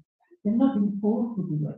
What I would suggest is that the council cannot do everything. And actually, I've seen so much improvement in the district council since the Conservative have taken the lead on both flag tipping and discipline. And I've been the council since 2011 on this council. I remember the time when we used to call the council and come in Johnsville. I take that example, the tickets and what we turned up in the town, we took 2 or 3 weeks to work and do it eventually 2 or 3 weeks. What we do now is we look at it and we go out your day-to-day life and we encourage children to go out. And I think we should still do that. What I would say is Councillor Barker did say that he will vote for this motion because yes, there is areas that have more litter than others, but I actually see the evidence that he has to say that. And I've got to commend the team actually, because when we are called, they come out and they clean things very quickly. So you have to take action and you have to do it. And if you don't come within the next week, it's probably because you're busy doing elsewhere. Get out there with a team and do it yourself. There's no problem with that. Yeah, Thank you, Chair. I completely agree with what Councillor Foster said there. I think I have two main issues with the motion. The first is the idea that we don't do enough street cleansing and litter picking, and it's almost a, I take issue with that. I hope staff don't take this the wrong way, because it certainly feels like a bit of a criticism with our street team, so who work extremely hard. And I think if you want any evidence of that, I encourage people to come out to my ward and drive from the Whittington Moor roundabout up towards Bromfield on the bypass. And you'll see the boundary between Chesterfield and North East Derbyshire by the Liverpool Road. It's littered all over the place on the Chesterfield side, and North East Derbyshire is spotless in comparison. I think that's the case across the whole district. There'll always be more to do, but I think generally on the whole we do a very good job of keeping a clean and tidy district. And then the second point of it is I take issue with the idea that volunteers are forced. The whole point about being a volunteer is that you're not forced into taking action. You choose to do it because you choose to take pride in the community. And I think many of us around the chamber on all sides will actively go out and do litter picking as part of voluntary groups and organised groups doing it. And I think it's absolutely important that it's a partnership approach. The council can't do everything. We rely on the voluntary sector, on our communities to have a bit of pride in their own communities and help out with that task. And I think you could literally, you could fund another £200,000 or £300,000 worth of street cleansing officers. You could fund another £1 million worth of street cleaning officers, but there will still be litter in North East Derbyshire because that's just the way that litter is. It's a problem that we'll always have to deal with. And my view is that we've got to balance what the council can provide and what we expect our residents to help out with and what we want to encourage them to help out with. And then finally, I just want to do a bit of a shameless plug for all the efforts around fly tipping. I know fly tipping is specifically mentioned in the motion, but it's clearly the worst form of littering. As an administration, we've put additional resources into our environmental health team, and another £160,000 worth of resources, so we are increasing capacity there. We've doubled the fines to the maximum possible amount for fly tipping and littering. We've invested in these CCTV cameras and signage for fly tipping hotspots so that we try and catch perpetrators in the act. And the team were incredibly responsive when I reported a lay-by on Ash Lane in Athenol near my patch. They went out to do it the next day, I think, to put the cameras up. So they are out there, and they are sort of happy to receive recommendations for location from members. As Charlotte said, we carried out the most number of patrols and dished out the most number of fixed penalties on record last year. We obviously seized and crushed our first vehicle from Killamarsh, and obviously that sends a very clear message. And as a result, fly tipping reports were down between 2021 and 2022 by 37%. And that's 20% reduction since 2019 as well. Obviously, there was an uptick during the pandemic, but that's come right down and it's lower than it was in 2019. So there's a huge amount of work, and I want to praise our street team service and Council Keep It and all of the officers involved in helping to drive forward to these improvements. So I think it has made a market shift from where we were. Thank you, Chair. Thank you, Councillor Cooper.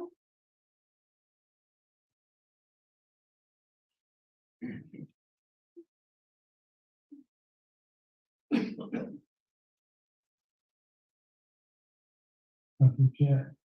What I would say is I would support what you said to Councillor Dale about the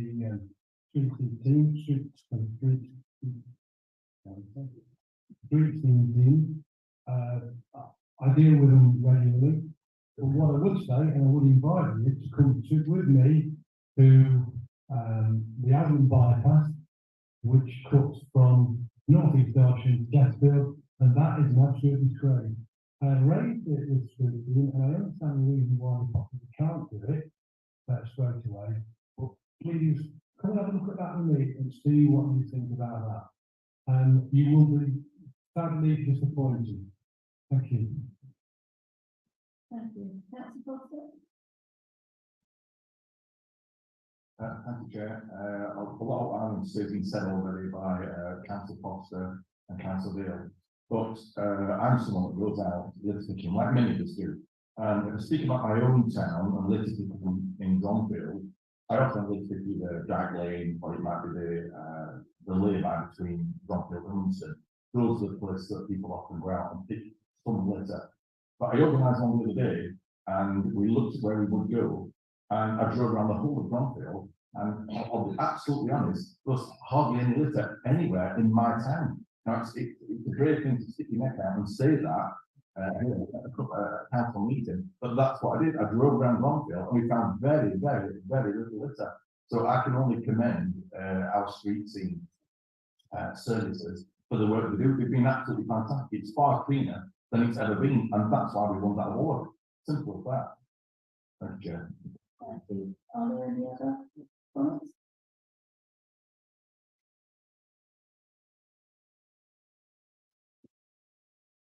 Councillor Jones?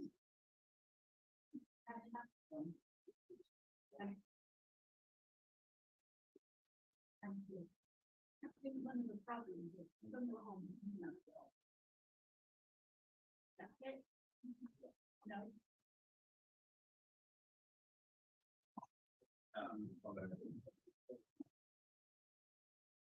Yeah. Come on. Right, that representing Cape Cross. And we've got a lot, and I mean a lot of takeaways. And it's not people probably from Cape Cross, or passing through, or people in local areas coming into Cape Cross, eating takeaway. And you know, the big ones like McDonald's, people just put things about the wind catches them. They're all over the place, you know, these cartons and cans. And they're extra work for the street scene people. And it's not balanced, you know. You go down some little streets and the normal kind of areas of the town. Yes, it's clean. But those areas are just great and parking, there's car parks around there and it's literal in the bushes and around the edges. And it's dangerous, and it's dangerous to say children out in the litter pits because you're in an area where it could be legal. No. Thank you. Any other comments? Councillor Hancock, do you want to respond?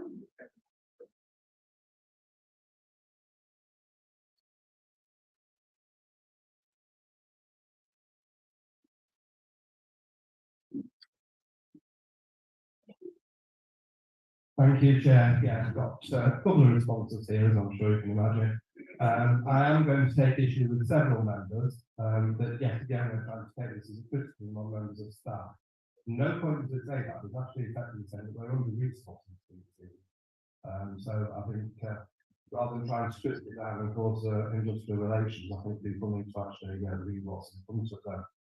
I find it quite ironically that several members, particularly Councillor Foster, Angelique Foster and Councillor Dale, make reference to getting out there and doing it yourself. We rely on and what we expect. Well, if that's not forcing, I'm not sure what is. The sad fact of the matter is we all know that litter ebbs and flows. In my world, we have school, and when school's off, we have no litter. When school's in, you can be knee deep. And that's the problem in the chair herself. A big problem we have there is, as Councillor Jones said, is the people who have been to McDonald's and by the time you reach up to the money worth, they finish eating, get it sold out of the car windows. So there is an under-resourcing problem. Because we can't get away from that, that's dangerous. And again, unfortunately, we can run all the campaigns in the world, we are saying that trying the next ones here, but ultimately realising people having the intelligence to go and use it and put it in. So no one's criticising the service we do, it's right within the laws, but we are saying that we need more, and I thank Councillor Barker for actually identifying what this says and offering its support as well. Thank you. Thank you. Councillor Ridley, do you have a right to reply?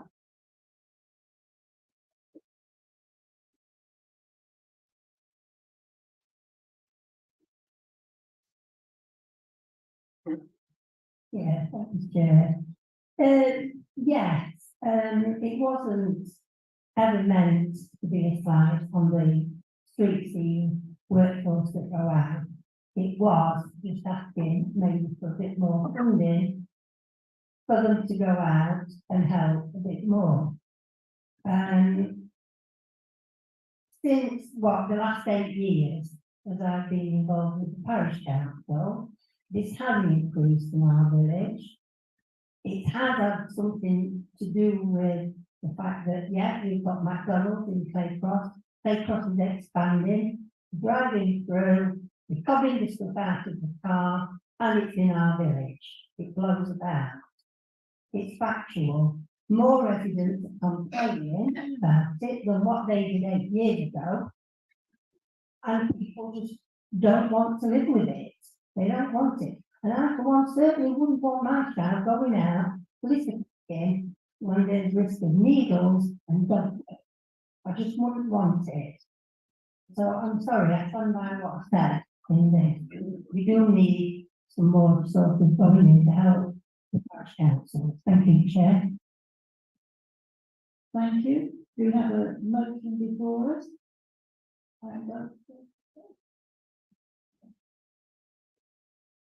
Thank you, Chair. We'll do a roll call as previously.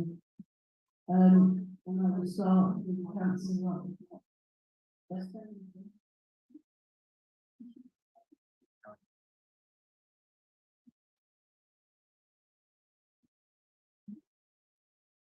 Councillor Wright. Councillor William. Councillor Wheelhouse. Councillor Welton. Councillor Thacker. Councillor Tate.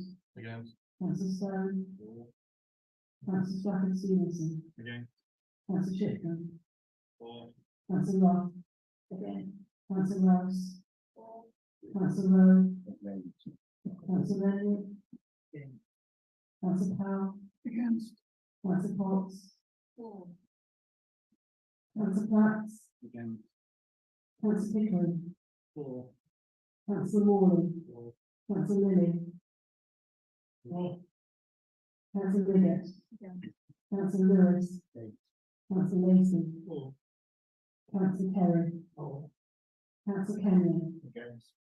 Councillor Jones. Councillor Hartshorn. Councillor Hancock. Councillor Hall. Councillor Dover. Councillor Gillett. Councillor Fennell. Councillor Mark Foster. Councillor Angelique Foster. Councillor Emmons. Councillor Elliott. Councillor Gravel. Councillor Dayton. Councillor Dale. Councillor Keepich. Councillor Cornwall. Councillor Cooper. Councillor Clough. Councillor Birkin. Councillor Barry. Councillor Barker. Councillor Armitage. Councillor Anthony.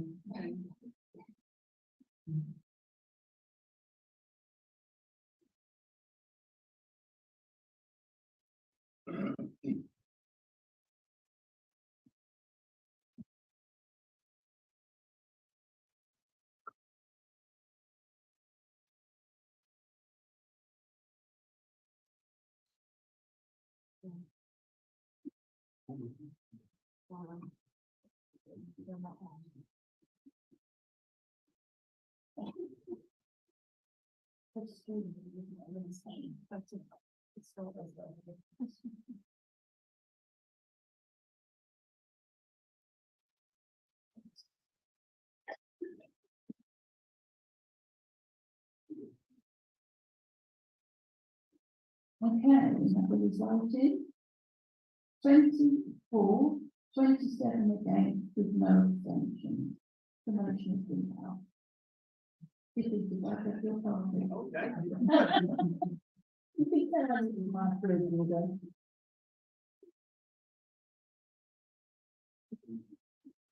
Just for clarification for those, been on, we never, ever, as children put literate without sticks and in a safe environment. Just wanted, it's been mentioned twice about games for children, and children will not put needles, they will not never touch that with their hands. They have sticks for that reason. Now, I think most people would agree, if we wouldn't do it, exactly, did, yeah. We'll move on to motion B. Councillor Hancock? Thank you, Chair. I'm not going to read through it, other than the fact that obviously it concerns me that this is potentially an obstacle to encouraging voters. I mean, to encouraging people to vote. We've seen since the turn of the century the decline in turnout figures quite significantly. And despite what the Conservative government would have us, the EU referendum wasn't the record turnout. In fact, it was the fifth lowest if you compare it to the historic ones from the last century. I think as well, this whole issue from the government is prejudicial.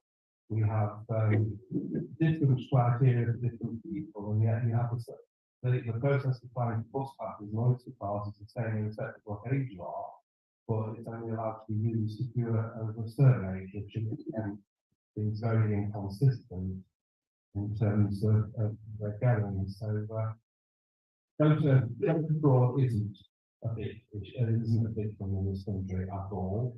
The bulk of it takes loads of postal votes, and they're not actually being changed at all. So again, it seems like a nonsense.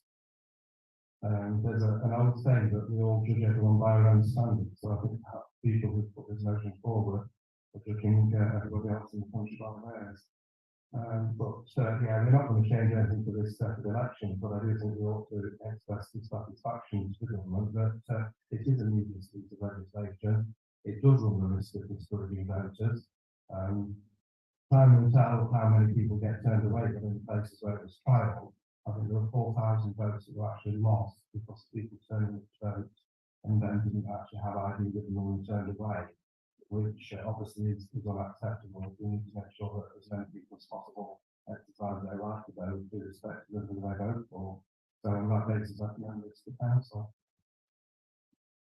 I'll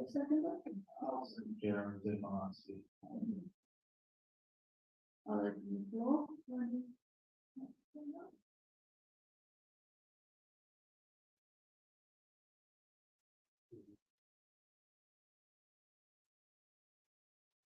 No. I'm going to be voting in favour of this motion. I'm incredibly concerned about this this ID situation. But what my question is more to you guys who run the North East Derbyshire. What is the campaign? How are you going to be promoting this? This isn't something that we think we can change, but what we can is improve people's awareness.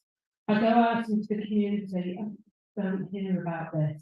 I've been following North East Derbyshire's Facebook campaign, and but I've gone back as far as the 14th of December. But before that, that's the first time I saw our social media messages. There was one on the 14th of December, there was one on the 14th of February, there was one on the 24th of February, and there was one 3 days ago. But if you actually click through the link, it is a long, long process. So if you don't have a passport and a driving license and the various other things, you have to be incredibly determined to get this voter ID that you need to get. And let's face it, it is aimed at a very specific group of people. It's those people who can't afford a driving licence and can't afford to go on holiday and have a passport. So it's clearly aimed at a particular group of people who are going to be disenfranchised. But as I said, my question is to you who run the council, what is your campaign? Because I don't see an enormous amount of work going on, and it's about making our community aware of it. I've looked at Conservative leaflets that have been put through my door. They're not making people aware of it. So it's clearly not your target market. And that's what's concerning me, is we are not pushing the message out there because it's not something that's high on your agenda.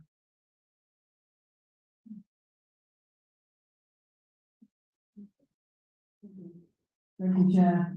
Can I first of all review, sorry, that's the wrong word, rebut your comment that we're not doing anything about it. We are doing enormous about it, not about it. The reason it started in December was that was when regulations were finally made. The Electoral Commission is running its own campaign nationally. In addition to that, we've got stuff on social media, the website, we've got whole cards going out with details on it. We're trying to advertise it as far and wide as we can. Thank you. Councillor Foster? Thank you for that, Chair, and thank you, Sarah, for that rundown of what we are doing. On this, it's been widely publicised, I think, nationally, and we're doing the same thing locally. It's also in Daily News, in addition, the recent one that's gone out. It's on our website, and we are promoting it over social media, and we are going to continue doing that. When you look at how easy you can get voter ID, the deadline of which is 25th of April, you need to provide a photo of yourself and a national insurance number. So for me, I don't think anybody should do this in time at all. There's one part in this motion that I take exception to, and it's where it says there's enormous strain on our electoral services. That's not the case at all. And I'd like to see where the evidence for that is. It's just something you've made up to put in this motion to give it more effect. There's no enormous strain. It's not the case. Our electoral services have got the capacity to deal with it, and we're doing things just as they should. We're not behind at all. Thank you, Chair. Councillor Barker? Thank you. I don't know about that one. Anyway, like you say, not surprisingly, we're going to support this, because as it's alluded to in the motion, we did an essay, really, but there you go. But it does make it more difficult for certain sectors in the community to vote out. I saw one of our MPs at the dispatch box trying to defend it, actually, I'm telling you. And I think he was struggling to justify the difference between an old person bus pass, you can use that, a young person bus pass, you can't use that. And it couldn't, there weren't a logic to why that was, really. They kept asking him, and that sort of thing it's a worry, really. Because I know you'll make all the arguments, it's not about that, but it does disenfranchise certain sections of the community, and we know which sections they are. I also, just going back to Councillor Foster for, I think the thing with the staff is, it's not so much now, I feel sorry for them on the election day. I think there's a worry on the election day that people, what members of our staff at each polling station are going to have got the potential of having to turn people away. Some people might not like that. That's not fair on the members of staff. They're going to have to police, and it's not a great job in the first place. Well, that's the principle behind it. It's putting some of our staff in a, I'm going to say, invidious position. Thank you. and just so we will support it. And obviously the last paragraph, we can do that, but what it will achieve, I'm not sure. Councillor there? Thank you very much. Okay, thank you. Just to pick up a few of the points that have been raised, and then just to make some general points. The young person travel card, not sure if Lee didn't answer this, but my guess would be that because it's available from the age of 16, isn't it? So my guess would be that the fear would be it's been misused because it's not available to someone over 18. I don't know, I'm just guessing that. But, on what we're doing, as everyone's already highlighted, Sarah and Councillor Foster, talking about new full page spread of that. Social media, yes, it has been very limited as yet. As I understand it, there's a bit of a logic for that, which is that obviously they need to give early notice, but people tend to, it goes in one ear out the other this far away from the election. So as we get closer and closer to the election, they will be putting much more repeat messaging around idea and the need to bring it. So I think that's certainly fine with Dave because gave you that impression last time we spoke on that. There is a national campaign as well. You're quite right, it's not been part of our research yet, but it very much will be. We will be making that message again near to election time. It's over a year or nearly a year now since the act was made, so I do question the degree of timing of the motion. Obviously, there's not been significant evidence of voter fraud in North East Derbyshire, I would agree, but it is a problem in certain parts of the country. I don't think we can have two-tier voting systems in some areas where we don't think there's a problem. I think that would be unfair as well. So I think it is important. And on a sort of point of principle, it always surprises me that we don't ask or haven't previously asked for voter ID or ID on presentation. It's a process that could be very susceptible to fraud when all the officers have in the polling station is a list of names and addresses, and anyone could walk up and say that they are Mr. Smith, who lives at so and so. So it's a process that's already very open to fraud, and therefore I think it's very important that, and just because there's no significant evidence, you know, in terms of the motion quotes, people fined or cautioned for it, well, that's only the people that were caught. So there is an aspect of this which we're not always clear on how prevalent it is. So I just think it's important that we do that it is in place. I support it as an initiative. Our electoral services team has undergone intensive training, done lots of preparation for it. You know, fair to say it's an additional burden on them, but I think they are well prepared and they're doing all the right things that they need to do. The list of photo ID that is acceptable, I looked at it the other day. It's pretty extensive, and the fact that it includes out-of-date documents, for example, myself, I don't have an out-of-date passport at the moment, but that would be acceptable. Out-of-date driver's license, you know, if you renewed that or an older version, as long as it still looks like you, you're able to use it. And then there is the local authority certificates available, as Mark said, up until sort of late April, and I think we've only had 38 applications so far, but they are available, and obviously we'll be promoting them as much as we possibly can. And obviously there is also always postal votes. People can apply for postal votes and they'll be unaffected by them. So I don't think there's merit in supporting the motion. You know, been and gone. If we wanted to have this today, we should have had it a year ago, when the act was first coming in or before the act came in. I think we need to just get on with it now and deal with the impacts, and I think we can deal with the impacts, and I think it's very sensible. And there are plenty of people who already say to me, or have done in previous actions, do I need to bring ID? So there already is assumption for quite a lot of those people. I've certainly encountered that with offset quite a lot, and I'm happy to vote against the motion. Councillor Barry?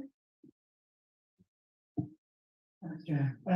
It's just a bit of point of clarity there in relation to the young persons passes, you know, bus pass and whatever. You said they're concerned with them because of 16. You know, that could be the reason. But I'm sure Sarah will clarify this, that at each polling station, they have a list of those that are entitled to vote.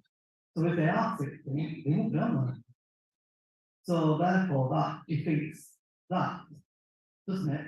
Because I'm sure that's how it goes. And more often than not, we used to take our cards, if that's our card, I accept that that can be used in the wrong manner. But I think the bit about the kids not using their bus pass, it's just a farce.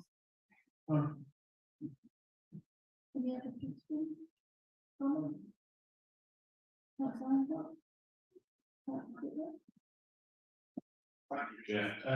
I was just going to say, I suppose it's just that because it's quite obvious that the council there is making local council reason why the travel card, the travel card for the 16-year-old into a policy. Well, clearly the 16-year-old can't go on those in the first place. So I don't know why you even made that up. You get passports to the age of 16. So why are they included in a passport? Councillor Barker's point about the safety of our staff at polling stations is quite a significant one for me, because they are going to be having to turn away people. They're going to get the brunt of people that are determined to go and vote on that day. And what are we got in place to ensure that our staff are safe when they've got to deal with irate voters that have been told they can't vote because of no idea? I'd like to know what the council plans to do on that, because clearly this has been ill thought through. As it was mentioned by the monitoring officer earlier, the guidance and thing came in December. So yes, it was on the cards like it, but it's only just been adopted in December 2022, and the election is in May 23. So we've absolutely bonkers that this is being rushed through. And staff are going to be trained, leading up to it and trying to educate voters. We've got, you know, what? In terms of voters and this constituency, 70,000, if not more. And we've got to convince all of those that they need to bring that in. Now, I've encouraged councillors to knock on the doors in some of our wards because they are going, why? I didn't know anything about it. I haven't voted for 35 years and I don't know what to take out of it. There's clearly an issue. And just to stick your head in the ground and go, oh, well, some of the voters in my ward know anything about it. Therefore, all the other voters in North East Derbyshire don't, which must also realise that it's just lunatic. And I think the one thing that Democratic Services are always trying to tell councils and candidates when we're going to go for election is that we should be encouraging people to go out and vote. And this legislation that's come down from government is actually going to turn people away and stop them using their democratic rights. And if the government was that clear about making sure everyone had voter ID, why not just issue everybody a standard version of voter ID? Why not just put everyone on the postal votes if it was about ensuring that there have been no fraudulent votes coming by impersonation? It's a ridiculous logic that's resulted in legislation coming down, which is going to reduce the amount of people voting in North East Derbyshire and where it's going to be.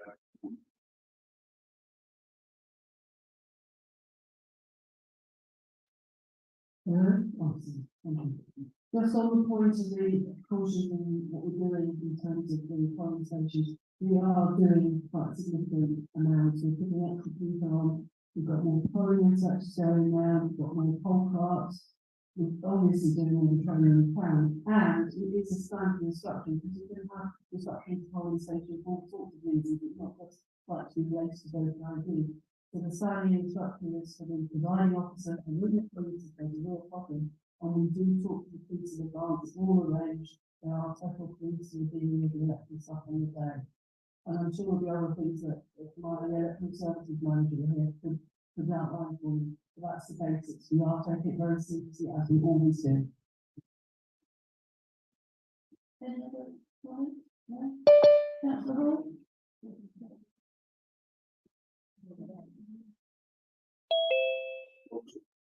Yeah, thank you. I just want to start, as this is government policy, is it something that we should really be discussing here? And it's so close to the election now that I feel it's something that should have been discussed previously.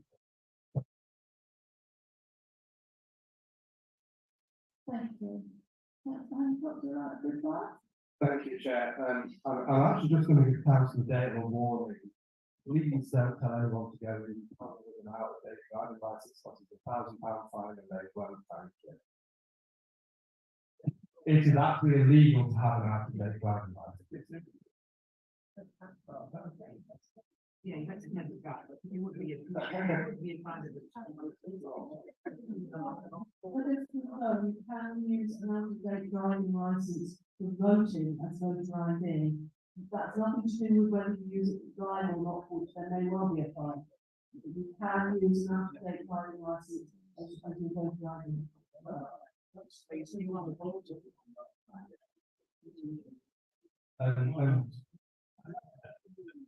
And just in regard to the other bit with the police, one thing, because I actually spent quite a lengthy course on the chains to verify ID. Obviously the weekend it falls on is a coronation, so we are expected to have a reduced police numbers around all the counties while they're being sent to London. So our staff are potentially at higher risk than we would expect them to be during the normal election period. Beyond that, I don't think much to add in terms of what I said already. I just think, according to the form, that the elections are 3 days before, and the police service are well aware and well equipped to attend that on the station.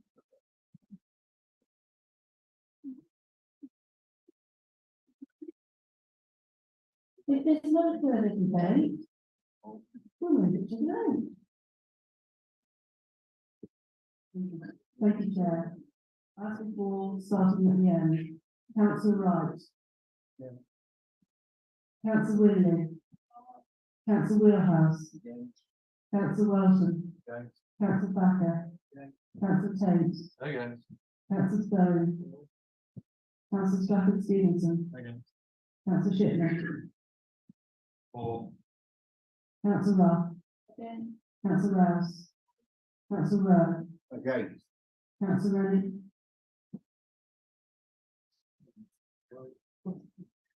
Councillor Powell. Against. Councillor Potts. Councillor Platts. Against. Councillor Pickering. Councillor Morley. Four. Councillor Lilly. Councillor Liggett. Councillor Lewis. Against. Councillor Lacey. Councillor Kerry. Councillor Kenyon. Against. Councillor Jones. Councillor Hartsell. Four. Councillor Hancock. Councillor Hall. Councillor Gomez-Reedy. Against. Councillor Billett. Four. Councillor Canal. Against. Councillor Mark Foster. Against. Councillor Angelique Foster. Councillor Owens. Councillor Elliott. Against. Councillor Drabble. Against. Councillor Dayton. Councillor Dale. Against. Councillor Cupid. Councillor Cornwall. Councillor Cooper. Councillor Clough. Against. Councillor Birkin. Councillor Barry. Councillor Barker. Councillor Armitage. Against. Councillor Andrew.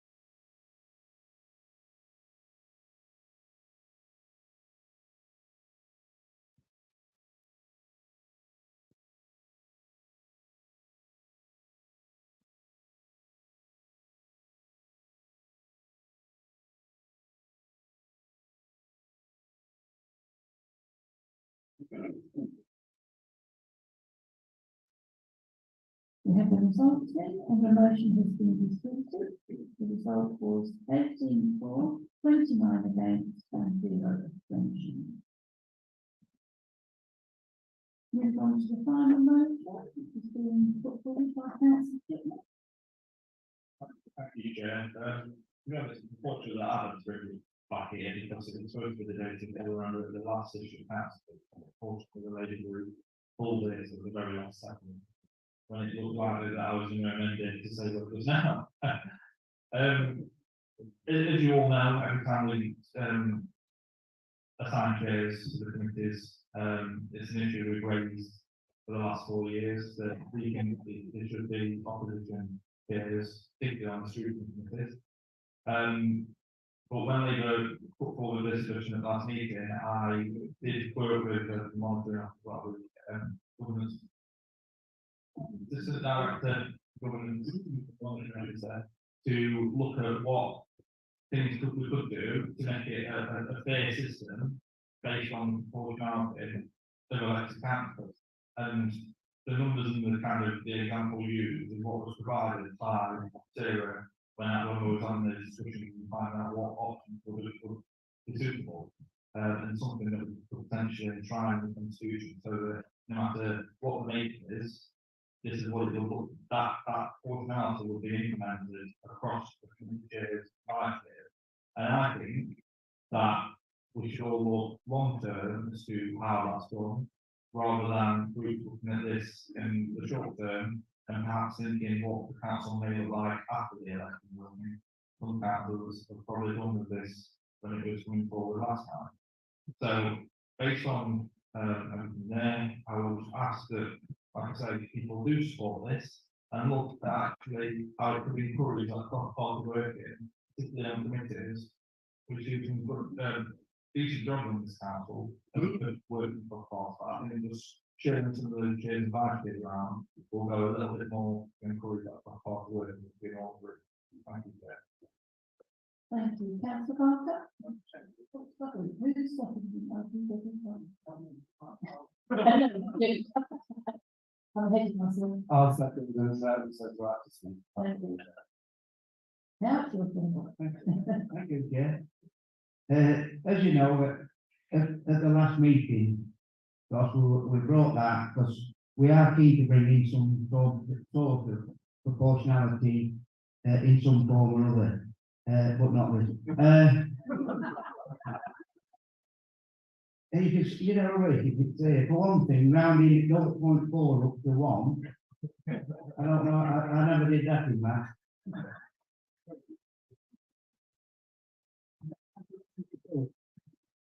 Not the one. And while as a group we would like to change the culture, referred to in the motion about just one party having the majority having everything. We want to start to do that, but not at the expense of allowing the party that wins the election in May, whoever it may be, to have the authority to govern the council as it sees fit.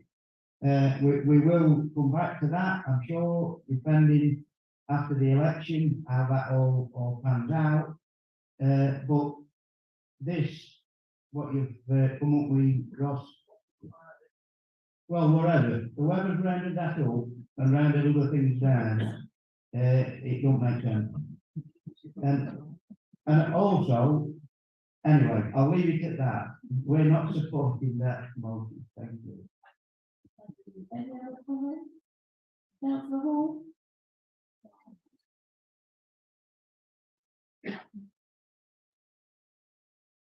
Thank you. I just wanted to ask, we've got here, it says to enshrine the new system in the council's constitution. Is that something that we're able to do in a ordinary council meeting like this?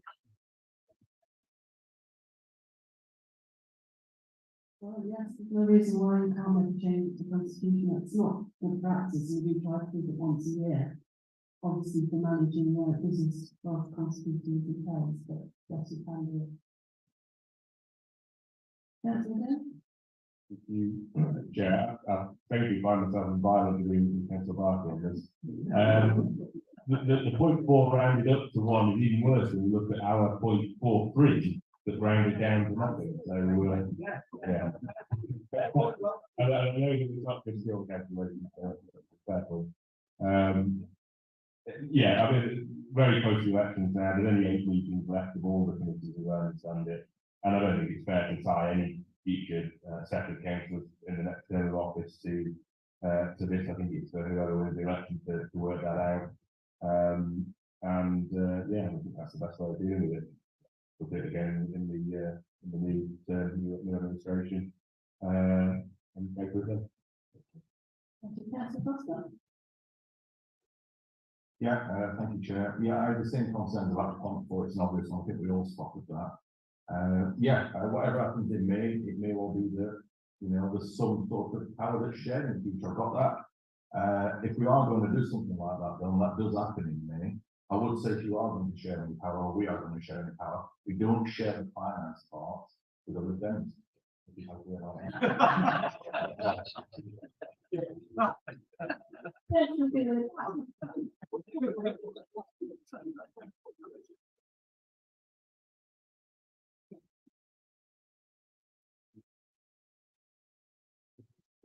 Much mockery has been made.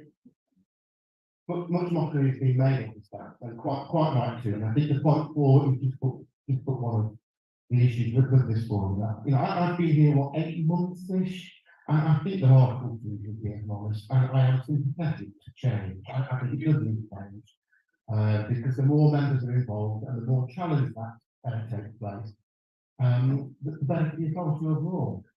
But equally, the governing party, whichever is the governing party, has a democratic mandate to govern. And so there is a balance to this sort of there. And I would be certainly supporting personally when it comes to the criticism part of it. I have slightly more concerned than some of the other things. But looking at these figures, you know, we're talking about rounding up 0.4. We have to remember that the Lib Dems aren't the minority, the main minority. They're not even the second minority. They're the smallest group on this council, with 3 members. Now, on my calculations, 3 members represent 5.6% of the authority. on councillor Shipman's calculations, 3 members get 2/3 of the special responsibility allowance, and it gets them 40% of the chair and vice chair. The independent group, with twice as many members, gets the same number of chair and vice chair. The lady group is the main minority party, with 6 times as many members, only gets twice as many. But that's fair and proportionate on these formulas. Now, say this is produced by the monitoring officer or another officer, that's not fair on those officers. They will look at what they're asked to produce. There are a whole range of ways of doing this. This certainly doesn't do it in terms of being proportionate or fair. And I think 2 other points I would make as well. I would say, I think there is an equal. But also, as the White Officer has outlined, there's a way to change the constitution, and it's not just doing a motion council. It's certainly not just doing an amendment to a motion council, which is what we're proposing to do last time. We are going through a procedure now of reviewing the constitution.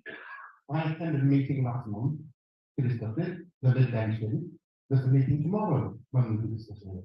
And this to me is the sort of thing where it should be discussed. If you're going to do it, if you're asking a majority party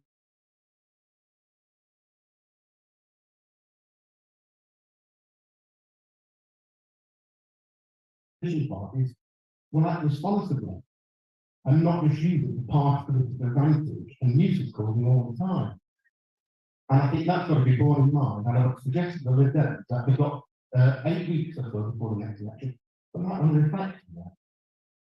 I totally agree, and please don't put me in another forum, councillor, now, but I agree with everything you say.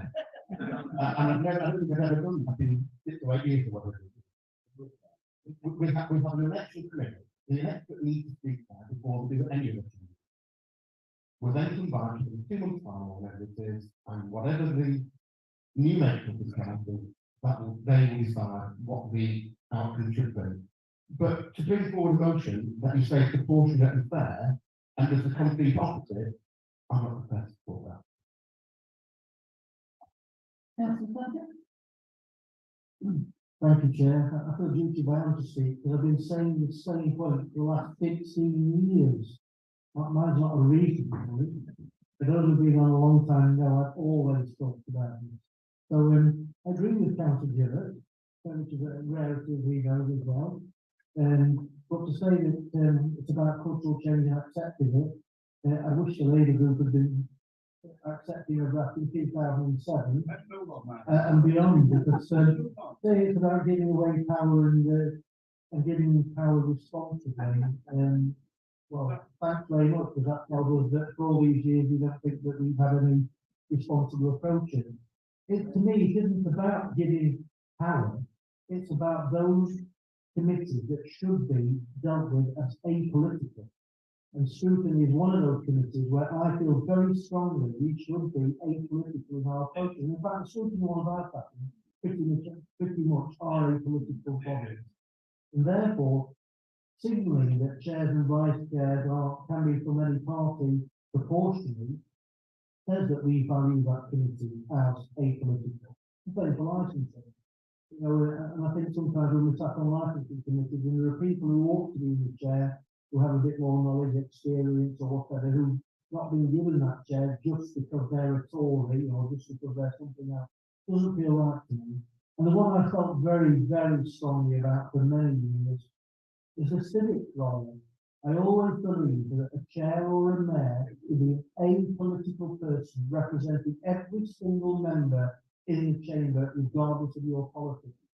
And to politicise that and say, to the victor, the spoiled, which is a phrase I heard many times, even at Conference, I heard it, winner takes it all those catchphrases. It feels like it doesn't value the fact that the district is made of so many different political views. But I believe that Councillor Gillett's right, we are very close to the election. Rather than tying the hands of the council now, then as much as I believe that we should be proportionally handing out chairs, I think that's a matter for the next time. I will be voting for it. Thank you. Any other comments? No? very quick one, to say that we're all different people now, Martin. It's not the same people that were there then. We're all different.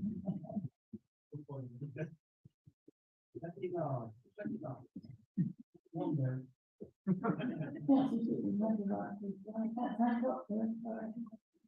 Thank you, Chair. As much as people joke around this formula, it has actually been applied by other people. It's on the standard formulas that's used, and it's on here for as an example. And the council of Oslo, for time, council in finances, the best of it right now. But that aside, I disagree with a lot of the comments that have been made, because I think now is exactly the time to do it, so that we do bound the councils. I'm going to pick Councillor Gillespie and saying there was no Liberal Democrat representative, because actually there was. Having said that, they should be speaking to me. So I think you obviously didn't have your eyes open that time.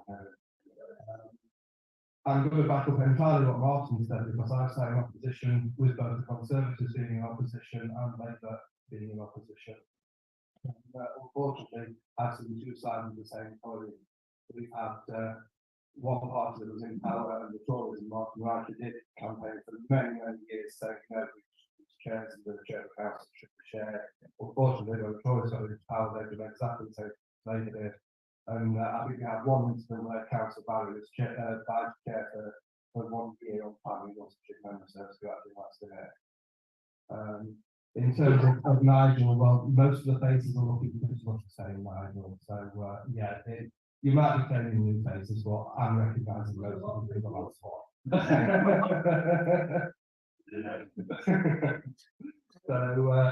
So yeah, I do think it's the right time to do it, because I think if we're going to make a cultural change like this, it is something that we need to take on board irrespective of who wins the next election or whether there's any sharing of power. I think the right time is to do it after when we are before an election, let's all commit to it. That's my point, thank you. Thank you, Chair. I would just like to point out that the proportionality basis and the numbers that came out of the other side of that was something that provided to me by monitoring officer. I didn't say this needs to have one extra Lib chair at all. All I said was, what does it look like when we run the current proportionality of the council through what we do to assign committee places already? And those were the figures, and that example was provided to me. So it wasn't a Lib Dem idea that needed one extra Lib Dem chair. To be honest, when I asked the question, I also expected it to come back with 0 Lib Dem. When it came up with 1, I was like, oh, that's great. Or ultimately, I genuinely couldn't care less whether the Tories seated round up one more and Lib Dem rounded down, but nothing. What I want to do was try something that made sense and did make it fairer. But as usual, certain councils have made it a political forum, when clearly the intention behind the motion is, as Councillor Blackie said, to engage more people into that process and make sure the committees are political. And someone else going to do all of it. We are very political. We scrutinise the council very well. But in order to kind of promote that culture, we need to bring in various voices from around the council of whatever political persuasion you might be, and get them involved during meetings, that cross-party working will improve, instead of this pathetic political point scoring. Every time I have a debate like trying to change something to the better, it's always, although the Liberals are trying to put something on a leaflet. No, I literally was, the stuff we're trying to improve is nothing about the leaflet. You've got you lot givers enough to go on our leaflets about how to put something on it. So please support this motion. Like I say, it's supposed to be an improvement, not something that's a point at all. We need to vote. Ladies and Chair, I think everybody knows the procedure now, so I'll start. Councillor Wright. Councillor Winley. Councillor Wheelhouse. Councillor Welton. Councillor Thacker.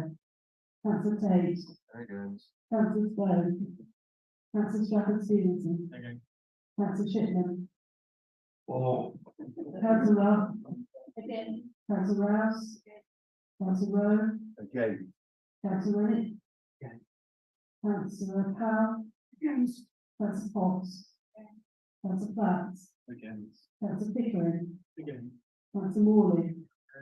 Councillor Lilly. Councillor Lilly. Against. Councillor Liggett. Against. Councillor Lewis. Again. Councillor Lacey. Councillor Kerry. Against. Councillor Henry. Against. Councillor Jones. Councillor Hartshorn. Against. Councillor Hancock. Councillor Hall. Councillor Jones. Again. Councillor Stewart. Councillor Canal. Against this time. Councillor Mark Foster. Councillor Evans. Councillor Elliott. Against. Councillor Gladwell. Against. Councillor Daisy. Councillor Dale. Again. Councillor Cupid. Councillor Cooper. Councillor Clark. Against. Councillor Birkin. Against. Councillor Barry. Councillor Barker. Councillor Armitage. Against. Councillor Anthony.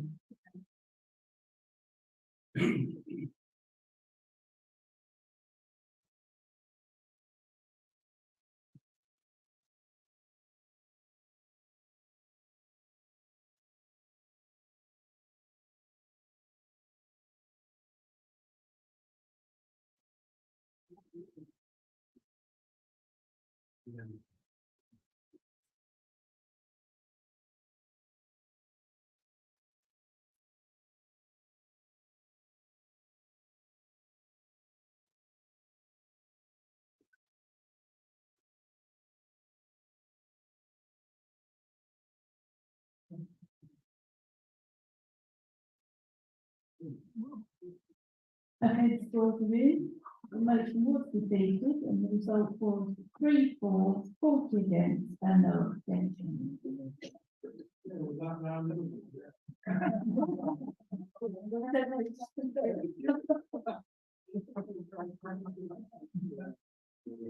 I think the chair's urgent business, I have no urgent business, so we'll move straight on to item 15, which is the exclusion of the public.